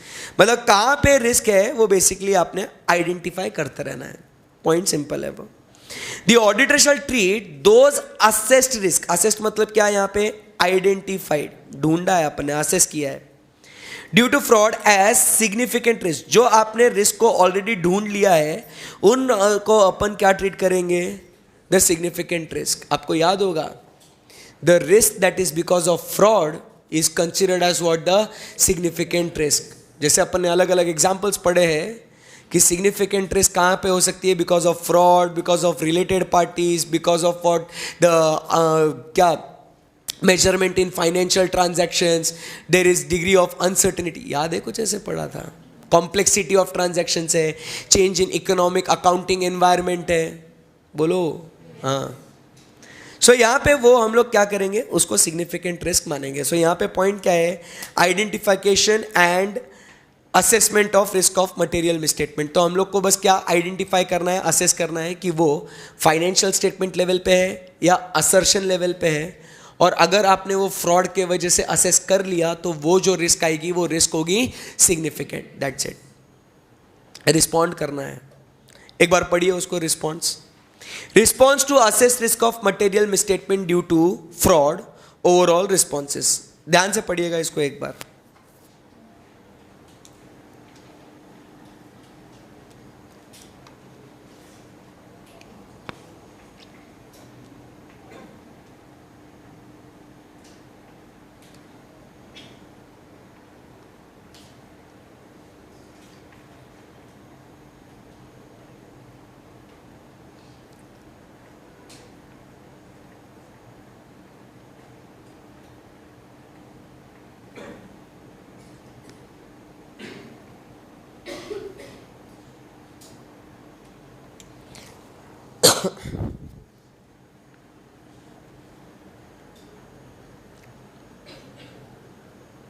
हुआ पढ़ के?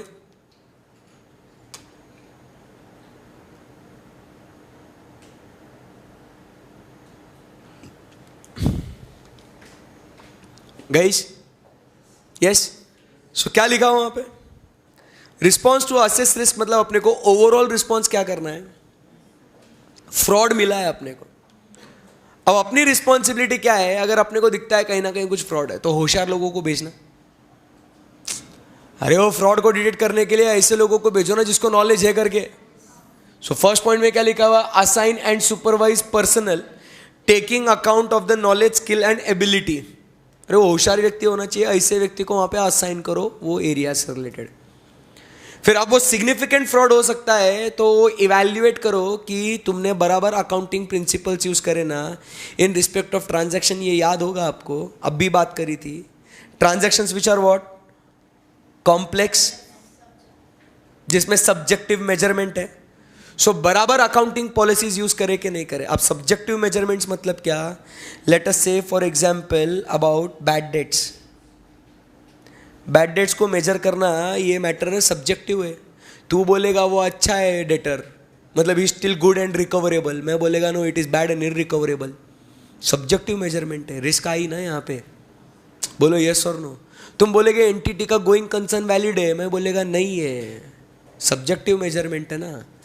सो वो matter में क्या है? Subjectivity है। और अगर वो मैटर कॉम्प्लेक्स है, बराबर के नहीं, मतलब क्या है? इंटर रिलेटेड कंपनीज के बीच में कोई ट्रांजैक्शंस है, कॉम्प्लिकेटेड है, उसका वो प्रॉफिट रिजर्व, बराबर, वो रिजर्व अपन निकालते हैं ना, मतलब वो दो कंपनीज के बीच में का प्रॉफिट, बराबर, वो कैसे एडजस्ट करने का, give take, loans, interest, not interest, बराबर, आर्म्स लेंथ प्राइस पे हुआ नहीं हुआ। अगर ये कॉम्प्लिकेटेड ट्रांजैक्शन है तो उसमें क्या है? रिस्क बहुत ज़्यादा है।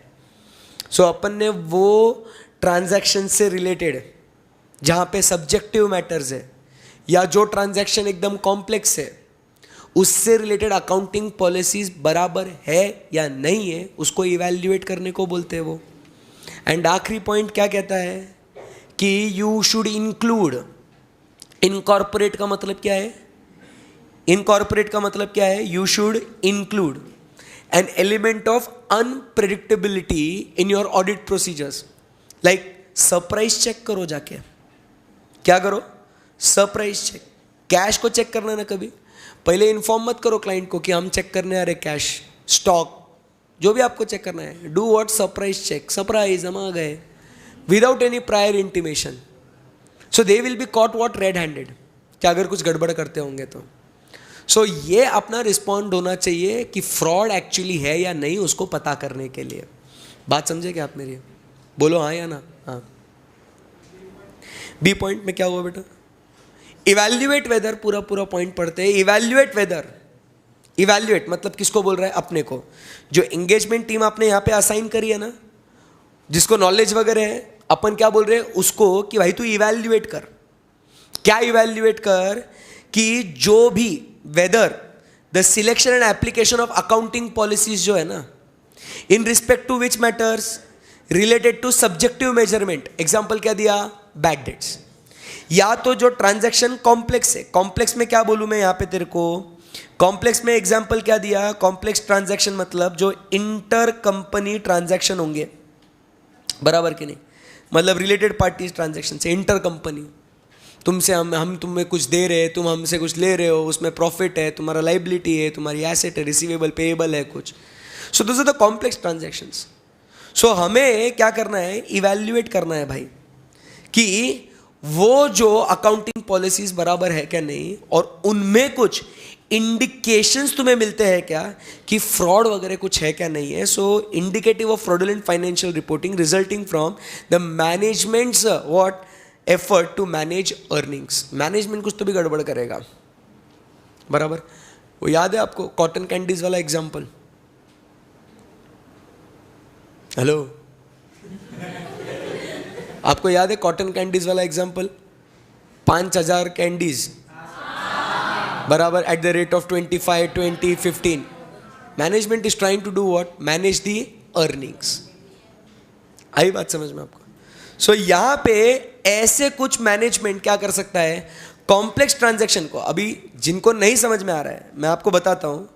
अब बैड डेट, अब अगर जानबूझ के अगर गुड डेट्स को बैड डेट्स अगर बता देंगे तो क्या हो जाएगा? प्रॉफिट कम हो जाएगा ना, टैक्स कम भरना पड़ेगा, बराबर।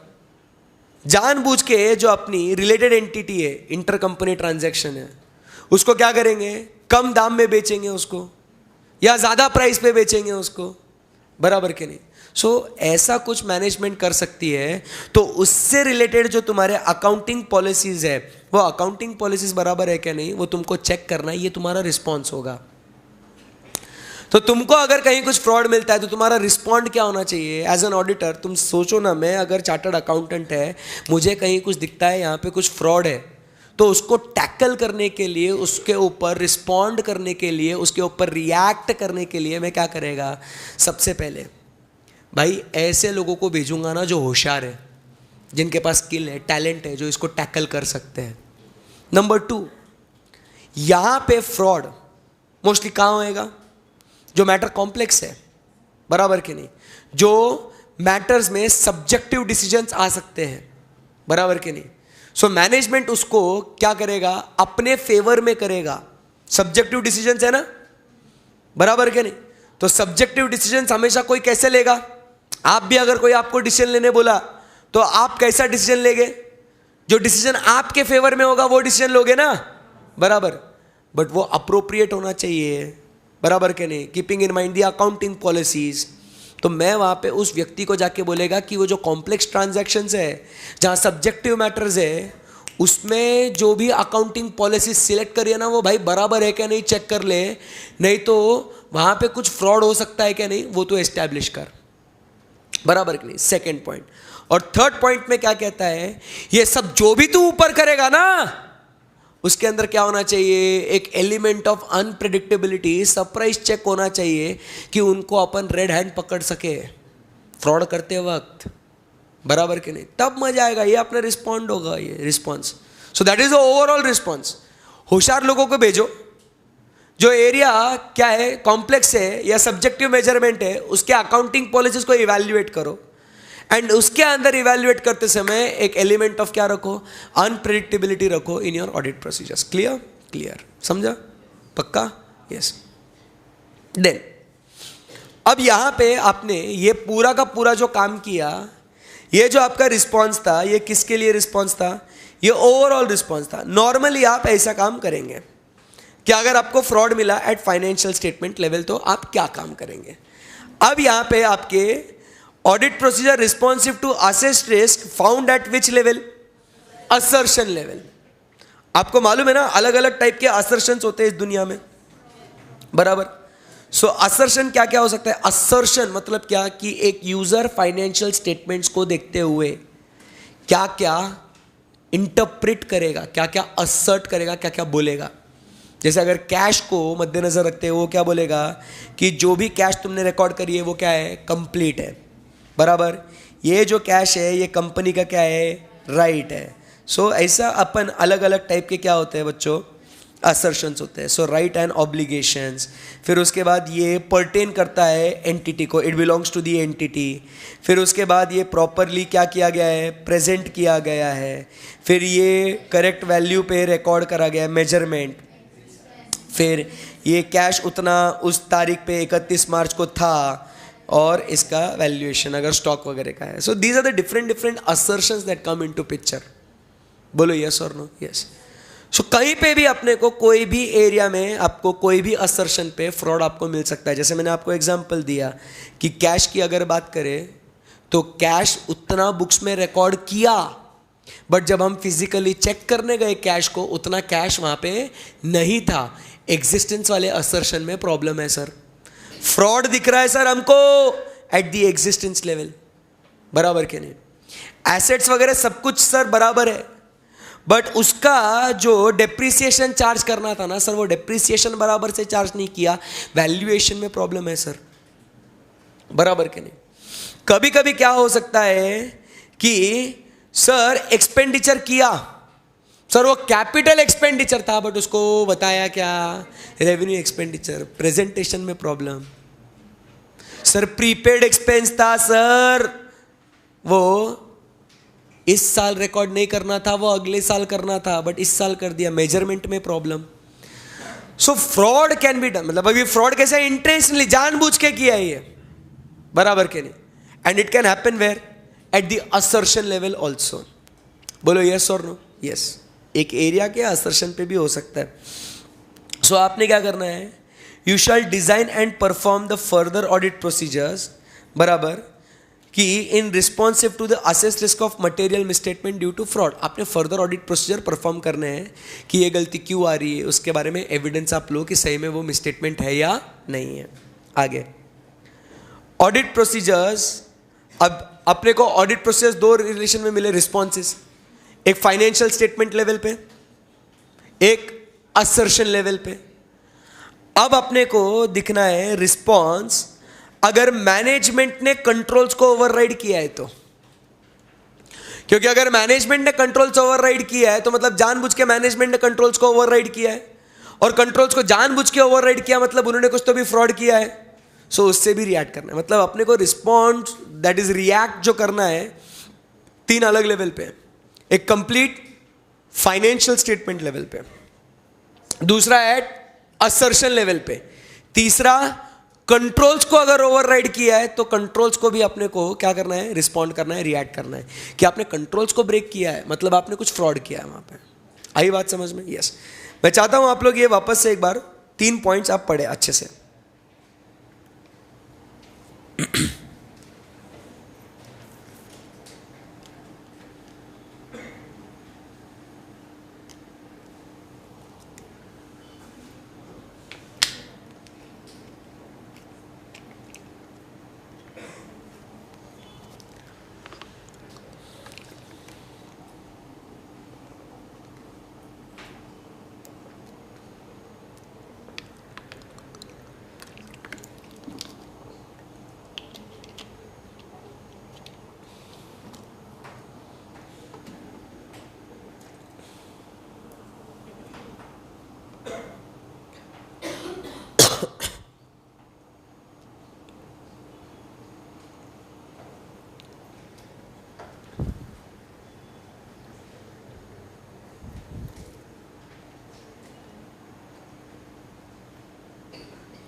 ओ बोलो ना। सो आपको कुछ बातें समझ में आई होगी। क्या लिखा हुआ है यहां पे? मैनेजमेंट फ्रॉड परपेट्रेट, मतलब क्या कर सकता है? मैनेजमेंट फ्रॉड कर सकता है, बराबर। कैसे कर सकता है? By overriding the controls. बोलो यस और नो? इसके लिए कम वॉट में ऑडिटर को ऑडिट प्रोसीजर्स करनी पड़ेगी टू चेक द फॉलोइंग और सिचुएशंस और circumstances A B C D. अगर आपने ये चारों पॉइंट्स पढ़े होंगे तो चारों में आपको दिखा होगा कहीं ना कहीं मैनेजमेंट का जजमेंट इन्वॉल्व होता है। आप देख लेना, in respect to the journal entries recorded in the journal ledger and adjustments made in preparation of financial statements. कहीं पे कुछ एडजस्टमेंट करना पड़ता है, that is revaluation of assets liabilities करने पड़ते हैं, बराबर। सो उसमें भी मैनेजमेंट का जजमेंट आता है। या तो management about accounting estimates. Accounting estimate मतलब क्या? कि whether a particular debt is good और bad, to determine the useful life of the asset, to determine what the contingent liability. ये सारे के सारे क्या है? एस्टिमेट्स है ना। बोलो यस और नो? यस। सो उसके अंदर क्या हो सकता है? मैनेजमेंट उसको अपने हिसाब से कर सकता है। Number 3 point, it is about retrospective review of the judgments and assumptions. उन्होंने पहले कुछ यूजफुल लाइफ डिसाइड कर ली होगी, अब वो बोलते नहीं, अब वो नहीं है, अब न्यू यूजफुल लाइफ होगी। बोलो यस और नो? बोलो यस और नो? यस। सो उसमें चेंजेस कर सकते हैं, या कोई भी सिग्निफिकेंट ट्रांजैक्शन जो outside the normal course of business है, दैट अपीयर अनयूजुअल, जो आज तक कभी तुमने किया नहीं बट अचानक से तुमने किया, बराबर। That is research and development, आज तक कभी नहीं करे, अचानक से क्यों कर रहे हो? ये क्या हो रहा है? चोरी, ध्यान देना। आई बात समझ में? सो ऐसे ये पूरे जो ट्रांजैक्शन है इसके अंदर क्या हो रहा है दोस्तों? या इन सारे के सारे ट्रांजैक्शंस में क्या हो रहा है? There is judgement of what? Of management. हाँ बेटा बताता हूं।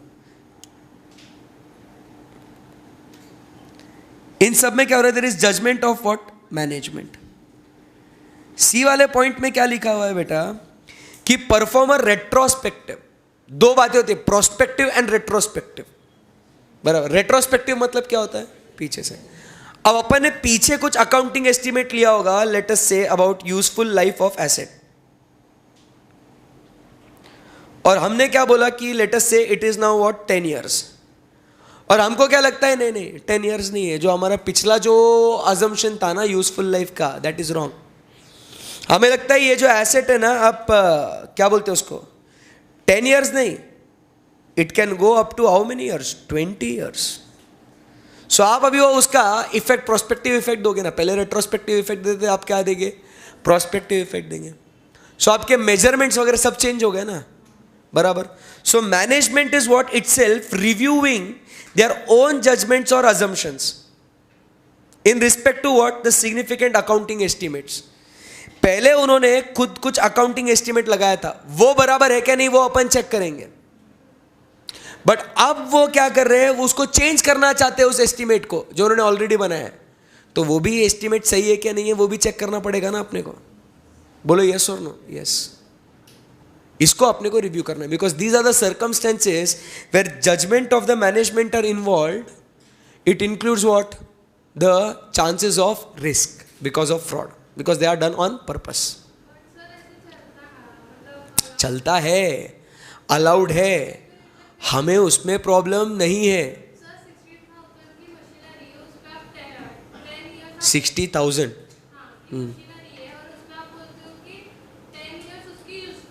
हाँ.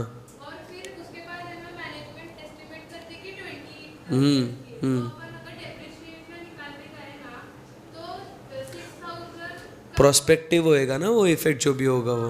हाँ, ऑलरेडी प्रोवाइड कर लिया है. हाँ, तो नहीं कर सकते ना. बट आगे फ्यूचर में वो उसका डिप्रिसिएशन का इम्पैक्ट और कम होएगा ना. करेक्ट है ना. अपने को उससे प्रॉब्लम नहीं है कि बाबा वो 10 का 20 क्यों कर रहे हैं. मे बी वो सही भी हो सकता है ना. बट अपने को बस क्या करना है कि अपने को ऑडिट प्रोसीजर्स डिज़ाइन और परफॉर्म करनी है टू इवैल्यूएट कि जो भी ये वो काम कर रहे हैं वो सही है या नहीं.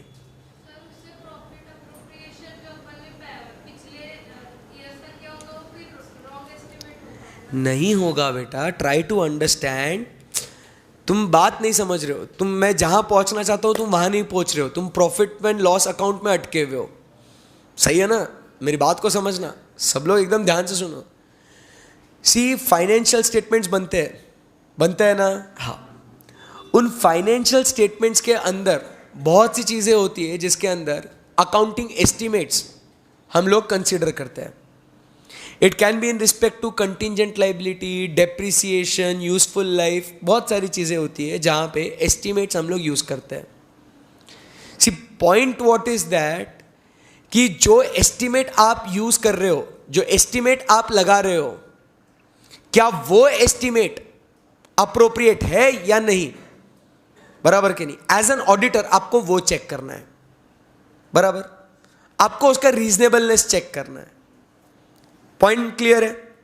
सो वो एस्टिमेट बराबर है या नहीं वो चेक करते हैं हम लोग बी वाले पॉइंट में. देखो क्या लिखा हुआ है. Review the accounting estimate for basis and evaluate whether the circumstances producing the bias if any represent the risk of material misstatement. क्योंकि अगर वो estimate, since it is a subjective matter, it is a judgement of the management, there may be what? Bias. बराबर के नहीं. कि they may put such accounting estimate in their favor, barabar, which will show that their performance is good when actually it is not.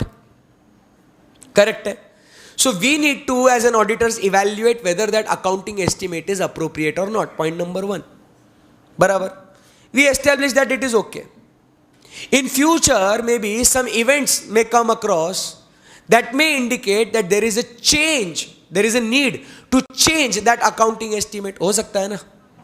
बोलो yes or no. So again the point over here is okay, you change, we don't have any issue. उसका effect आप retrospective नहीं दोगे, prospective दोगे, ये भी हमको मालूम है. हमें उसमें भी कोई दिक्कत नहीं है। बट जो रिवाइज एस्टिमेट आप जो सिलेक्ट कर रहे हो, अपने को वापस वो भी तो देखना पड़ेगा ना कि वो रिवाइज एस्टिमेट वो अप्रोप्रिएट है या नहीं है, बराबर कि नहीं? Because that revise estimate again may be include what, bias. बोलो यस और no. So that is what we are checking. जैसे बी वाले पॉइंट में हम लोग एस्टिमेट देख रहे थे वो सही है क्या नहीं, सी वाले पॉइंट में हम लोग क्या देखते हैं कि जो रिवाइज एस्टिमेट किया हुआ है वो रिवाइज एस्टिमेट भी अप्रोप्रिएट है या नहीं। We need to establish that. We are not talking about how it will affect the profit and loss और नॉट। आई बात समझ में? अब क्लियर हुआ? एंड डी वाले पॉइंट में क्या लिखा हुआ है कि अगर कोई transaction outside the normal course में हुआ है तो। सो पॉइंट्स क्या क्या है यहाँ पे? फर्स्ट पॉइंट, हम लोग कहते हैं मैनेजमेंट इंटरनल कंट्रोल्स को ओवरराइड करके फ्रॉड कर सकता है। इसके लिए हमने कुछ भी हो जाए ऑडिट प्रोसीजर्स परफॉर्म करके चेक करना है। नंबर 1 पॉइंट क्या, फर्स्ट पॉइंट क्या कहता है? बोलो ना, अरे तुम पढ़ ही नहीं रहे हो। Journal entries which are transferred to general ledger requiring adjustments, वो बराबर है क्या नहीं। Number 2, estimates, revise estimates and unusual transactions. It is in respect to response to management overriding the controls. And third point, bullet point क्या कहता है कि फिर ये सब काम करने के बाद you also have to determine कि और कुछ एक्टिविटी करने की जरूरत है या नहीं। क्लियर है एकदम? Yes, very good. 12th वाला हेडिंग पढ़िए, evaluation of audit evidence. Simple सी बात है ये। सो अभी तक जितना पढ़ा वो समझ में आ रहा है क्या आपको? बोलो हाँ या ना? हाँ जी, पढ़िए।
कुछ समझ में आया आपको?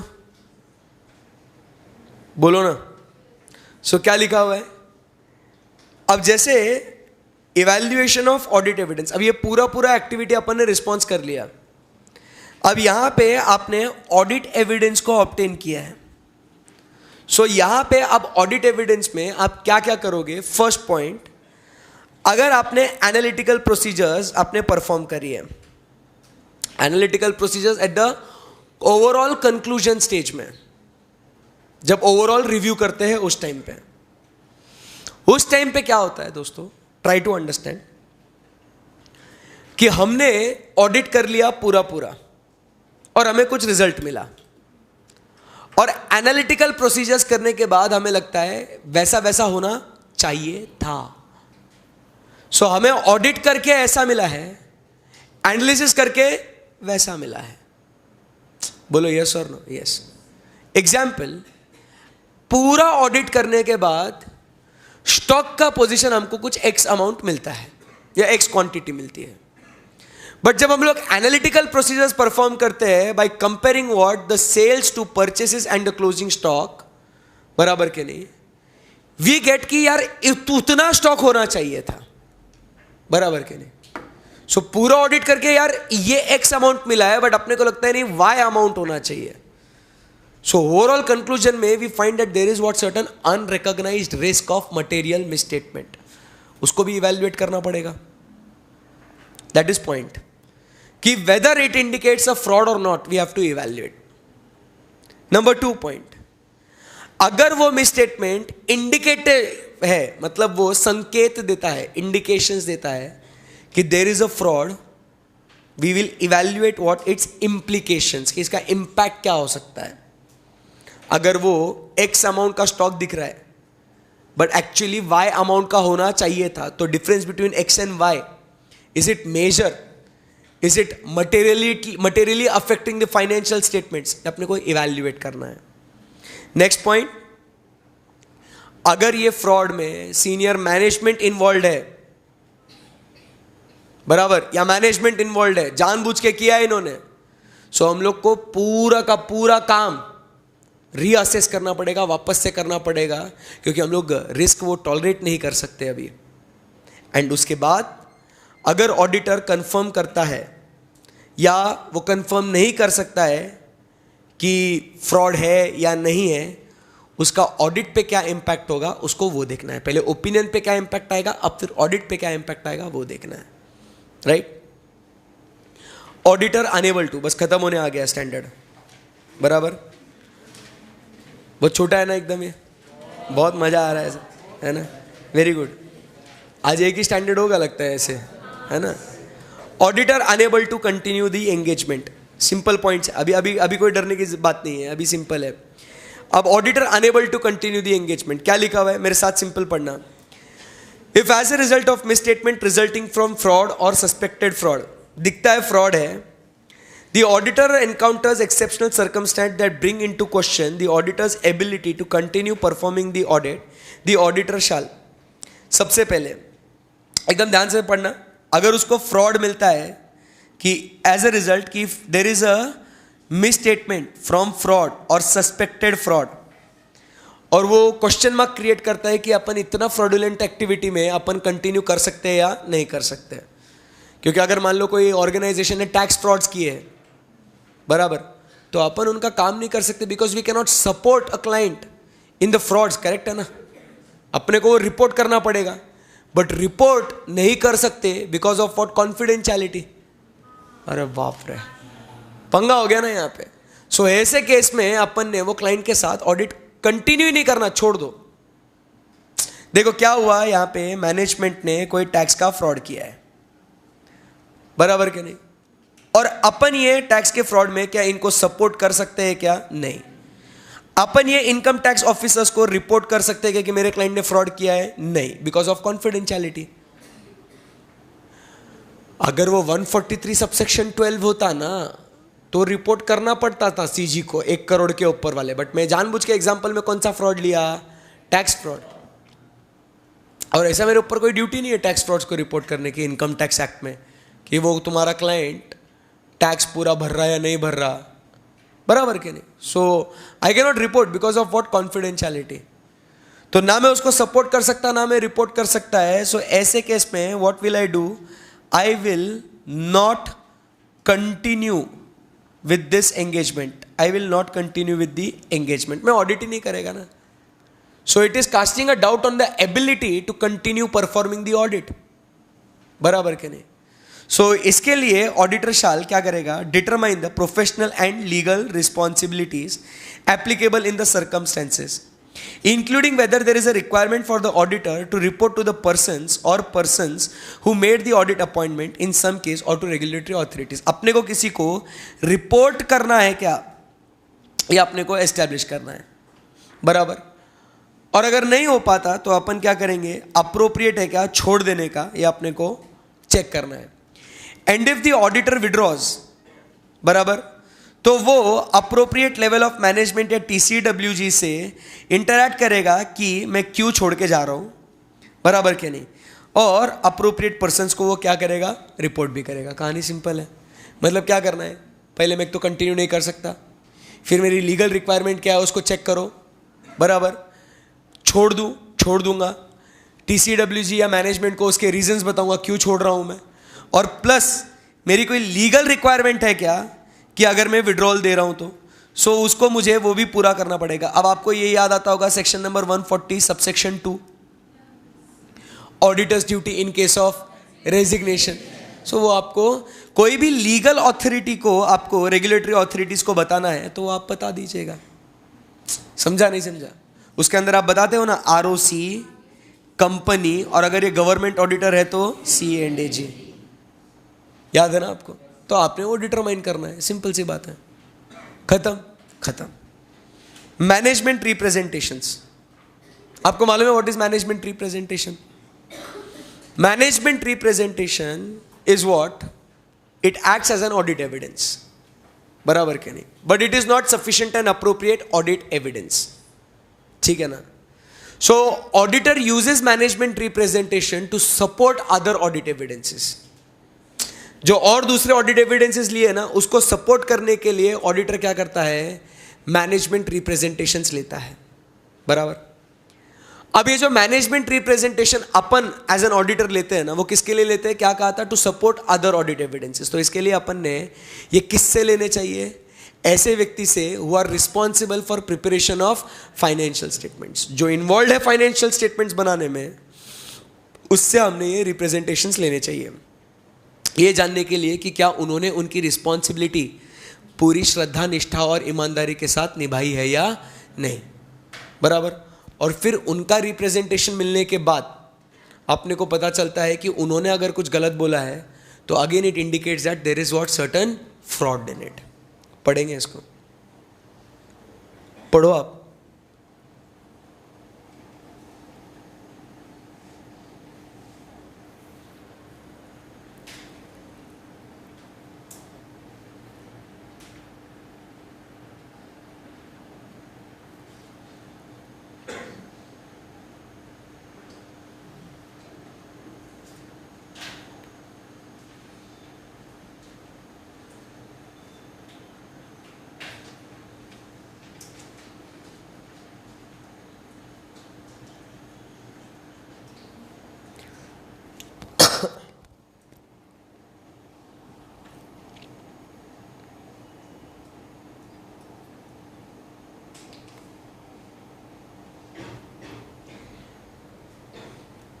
आपको अगर दिखेगा तो जो पूरे पूरे स्टैंडर्ड में जो अपन ने किया है काम, वो उसके अंदर जो जो अपने को मैनेजमेंट से लेना था, याद है आपको?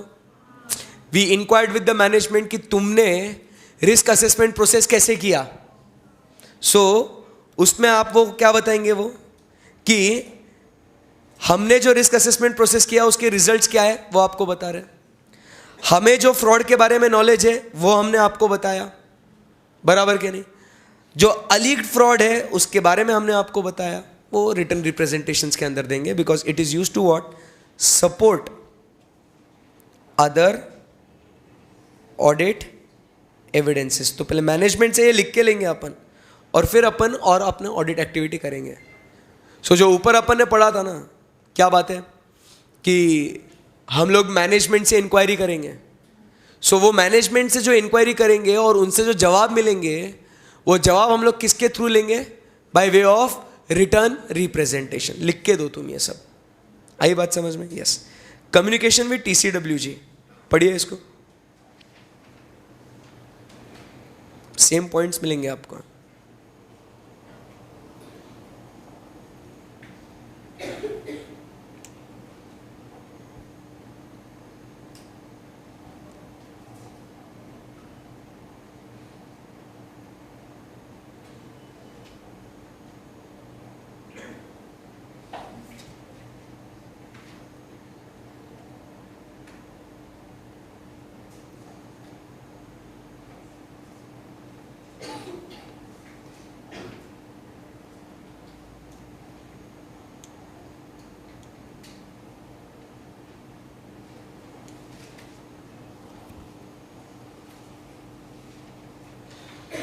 क्या नज़र आया आपको इसके अंदर कि भाई फ्रॉड के बारे में जो भी इंफॉर्मेशन है या फ्रॉड जो भी है, अपने को वो TCWG को इन्फॉर्म करना पड़ेगा, राइट?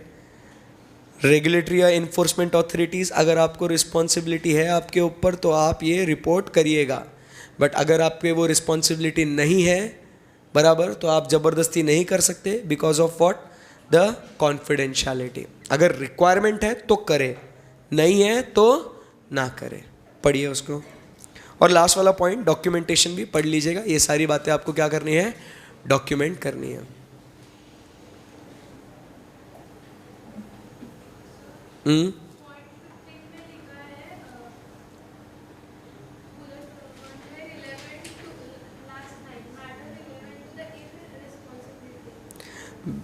क्या लिखा वहाँ पे? Communicate these matters on timely basis to appropriate level of management in order to inform those with primary responsibility for prevention and detection of fraud matters relevant to the क्योंकि तुम्हारी responsibility थी और तुमने ये किया क्या, so you are so irresponsible. तो उन्होंने उनकी रिस्पॉन्सिबिलिटी पूरी नहीं करी है, वो आप बताइए उन्हें, ऐसा।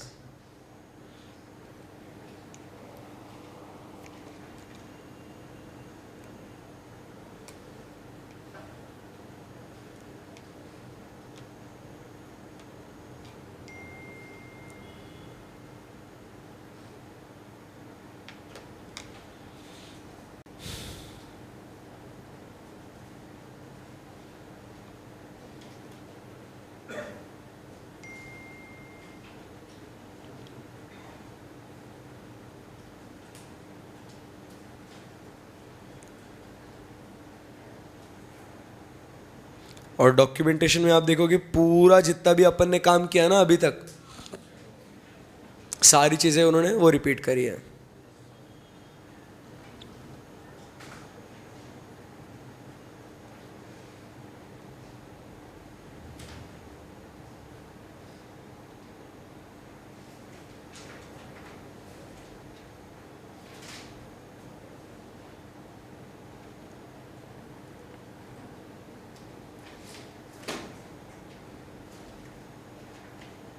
चलो ओवर।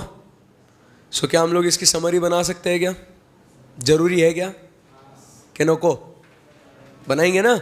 यस चलो। सो साथ में लिखेंगे मेरे, बोलो कि बाद में लिखेंगे? पहले मैं लिख लूं, आपकी मर्जी।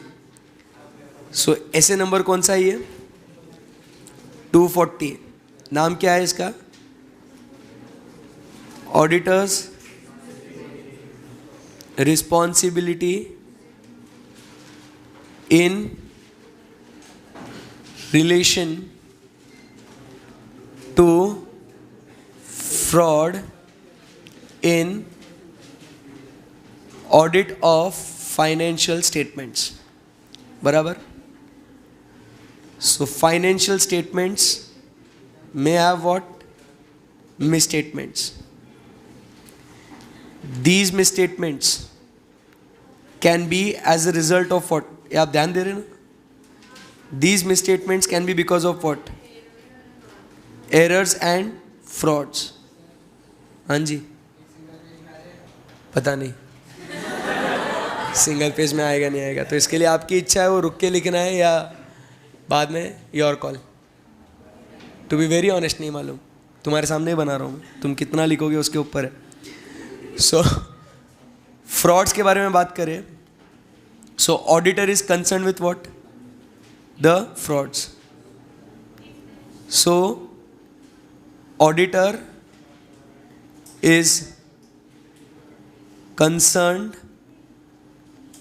With frauds causing financial statements to be materially misstated. ये जो फ्रॉड्स हैं, ये फ्रॉड्स दो टाइप के हो सकते हैं। एक है फ्रॉड्यूलेंट फाइनेंशियल रिपोर्टिंग, और दूसरा क्या है? Misappropriation of assets. इन फ्रॉड्स का प्रिवेंशन एंड डिटेक्शन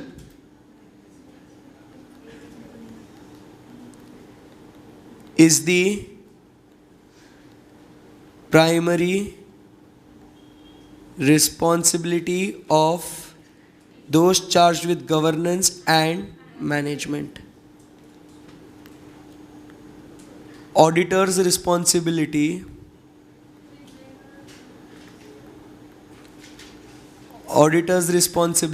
क्या है?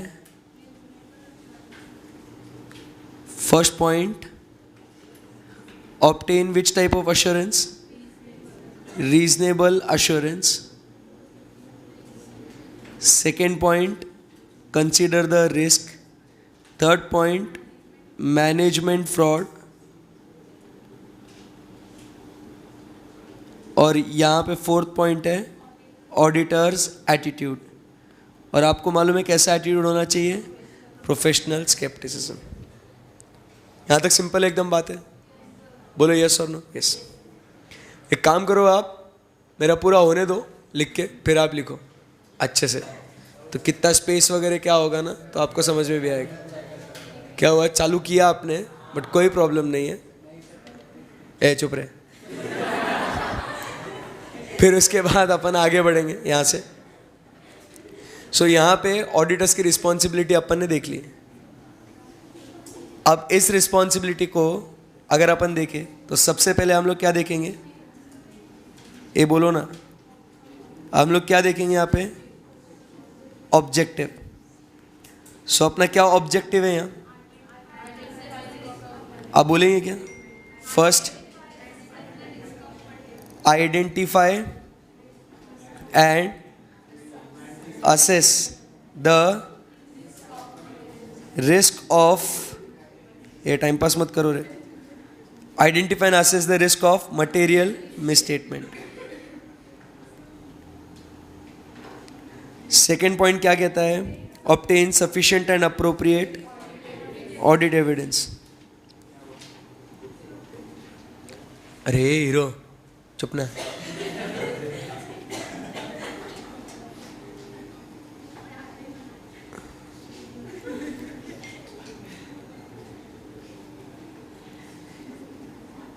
अरे चुप रहे।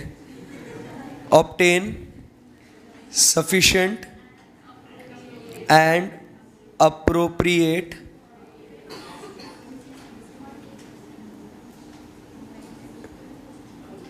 इसकी ऐसी की तैसी। Obtain sufficient and appropriate audit evidence. And third point क्या है? Determine appropriate response. Respond appropriately, determine appropriate response, एक ही चना। ठीक है, determine appropriate response. Okay, clear है यहां तक एकदम? यस। फिर अब इसको, इन ऑब्जेक्टिव्स को अचीव करने के लिए what we have is the requirements. So requirements में हम लोग सबसे पहले क्या करेंगे? Step by step. So first हम लोग क्या करेंगे? We will maintain an attitude of what? Professional scepticism. साथ ही साथ there will be what? Discussion between engagement team members. बोलो यस और no. Discussion of engagement team. ठीक है, ये होने के बाद अपन आगे बढ़ेंगे। And what we will do is we will start with the risk assessment process.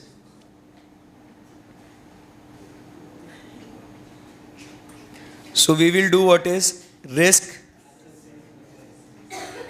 assessment process। और इसको करने के लिए we will inquire with whom?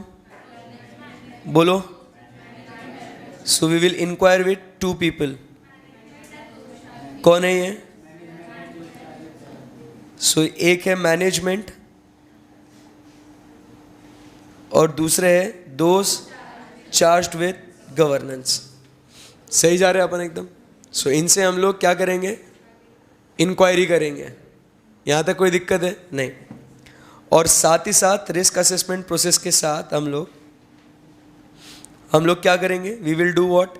Analytical procedures. So analytical procedures perform करेंगे। सो हम लोग को क्या मिलेगा? We will get the unusual or unexpected unexpected relationships. ठीक है, सो यहां तक अपनी बात हो गई। फिर अब इसके आगे क्या करना है? फिर ये अनयूजुअल अनएक्सपेक्टेड रिलेशनशिप वगैरह मिल गया, फिर क्या करना अपने को? We will obtain what? Other information also.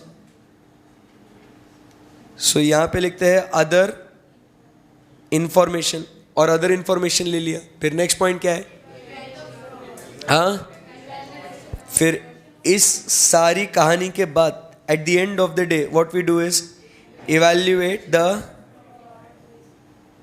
Fraud risk factors. और यहां पे अपना खत्म हो जाता है क्या? नहीं, और एक पॉइंट बाकी है। इसके अंदर ये खत्म हो गया ना, 8 पॉइंट्स खत्म हो गए ना। हाँ, सो ये अपन ने काम किया, ये रिक्वायरमेंट थी। और अब ये एक्टिविटी होने के बाद इवैल्यूएट फ्रॉड रिस्क फैक्टर्स। सो अब अपने को फ्रॉड जो है ये अपने को 3 लेवल पे मिलेगा। समझ में आ रहा है आपको मैं क्या बोल रहा हूँ? सो अब जो ये फ्रॉड जो है अपने को अब ये 3 लेवल पे मिलेगा। वो 3 लेवल कौन से है? एक तो ये आपको फाइनेंशियल स्टेटमेंट लेवल पे मिलेगा। आपको स्ट्रक्चर समझ में आ रहा है कैसे अपन बना रहे हैं? सो एट फाइनेंशियल स्टेटमेंट लेवल, दूसरा है at the assertion level, and तीसरा है when the management overrides the internal control. When the management overrides the internal controls. अब यहां पे व्हेन फाइनेंशियल स्टेटमेंट लेवल पे है, सो अपने को क्या करना है? फर्स्ट बहुत भारी लोगों को वहां पे असाइन करना है। Assign what? The important word क्या है वहां पे? असाइन, कुछ भी बोल रहे हैं। Assign the engagement team member, engagement team with skill, capability, ability etcetera. ठीक है, फिर उसके बाद सेकंड उसने क्या करना चाहिए? इसने इवैल्यूएट क्या करना चाहिए? Accounting policies. किससे related? In relation to complex and subjective matters. And third में there should be what? Incorporate unpredictable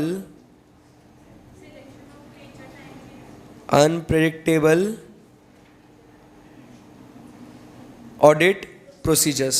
chart बना रहे तो पूरा पूरा नहीं लिखेंगे ना, है ना? Unpredictable audit procedures. Assertion level पे हम लोग क्या क्या करेंगे? ये कुछ याद है क्या आपको?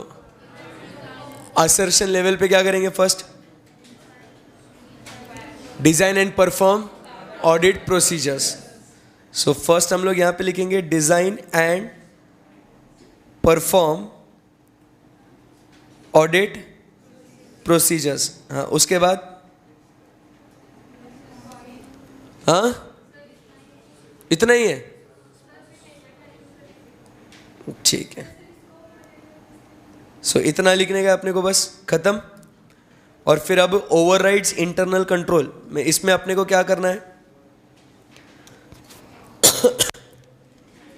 फर्स्ट क्या? Management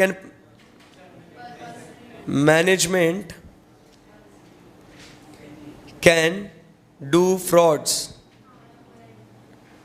by overriding controls. So अपने को ऑडिट प्रोसीजर्स कुछ याद आ रहा है क्या? So we will design perform audit procedures. क्या क्या इवैल्यूएट करने के लिए? Number 1 journal entries to general ledger requiring adjustments. बराबर के नहीं? सेकेंड पॉइंट अकाउंटिंग एस्टिमेट्स, याद आ रहा है क्या छोरी? देखो अकाउंटिंग एस्टिमेट्स। थर्ड पॉइंट क्या कहेंगे? रिवाइज्ड अकाउंटिंग एस्टिमेट्स लिखू क्या? ये बोलो ना।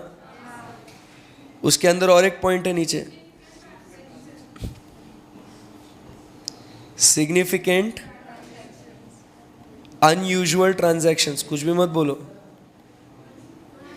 ठीक है ना? सिग्निफिकेंट अनयूजुअल ट्रांजैक्शंस, सिर्फ सिग्निफिकेंट ट्रांजैक्शंस मैटर नहीं करता वहां पे, बराबर। और फिर अब उसका थर्ड पॉइंट क्या है? बोलो ना।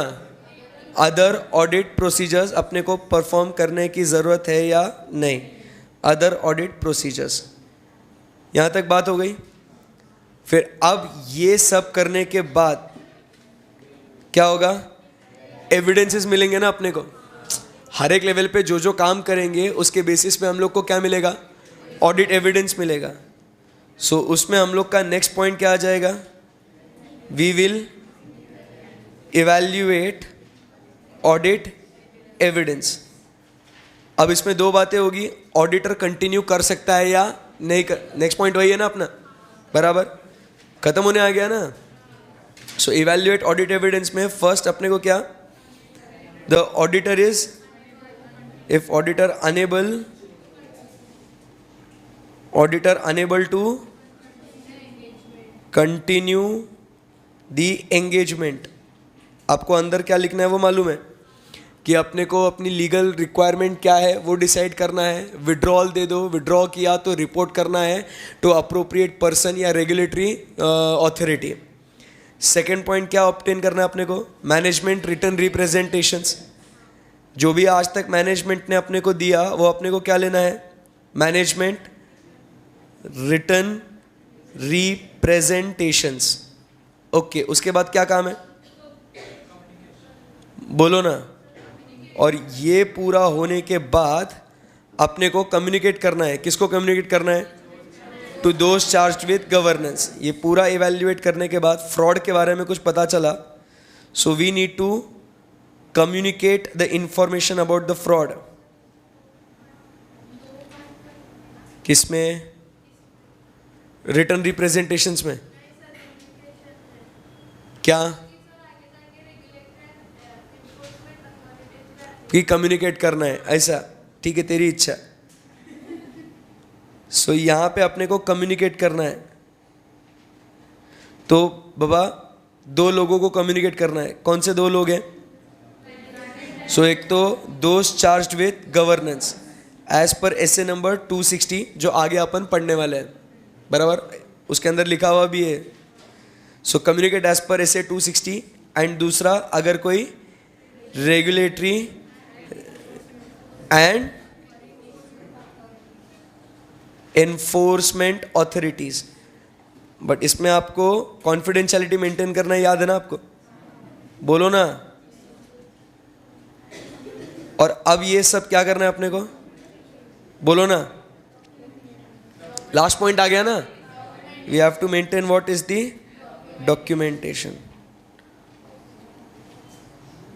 और ये वाला आपका पूरा ऐसे खत्म हो जाता है। इजी है क्या एकदम? बोलो आया ना। सो बहुत छोटा सा चार्ट है, देखो। अरे आप समझो इतने कितने पन्ने, 5-6 पन्ने का जो ऐसे है, अपने एक पेज में उसको खत्म कर रहे हैं ना, उसको एक पेज में खत्म हो जाएगा ना। ठीक है, हॉरिजॉन्टल इसमें लिखना शुरू करो, लिखना।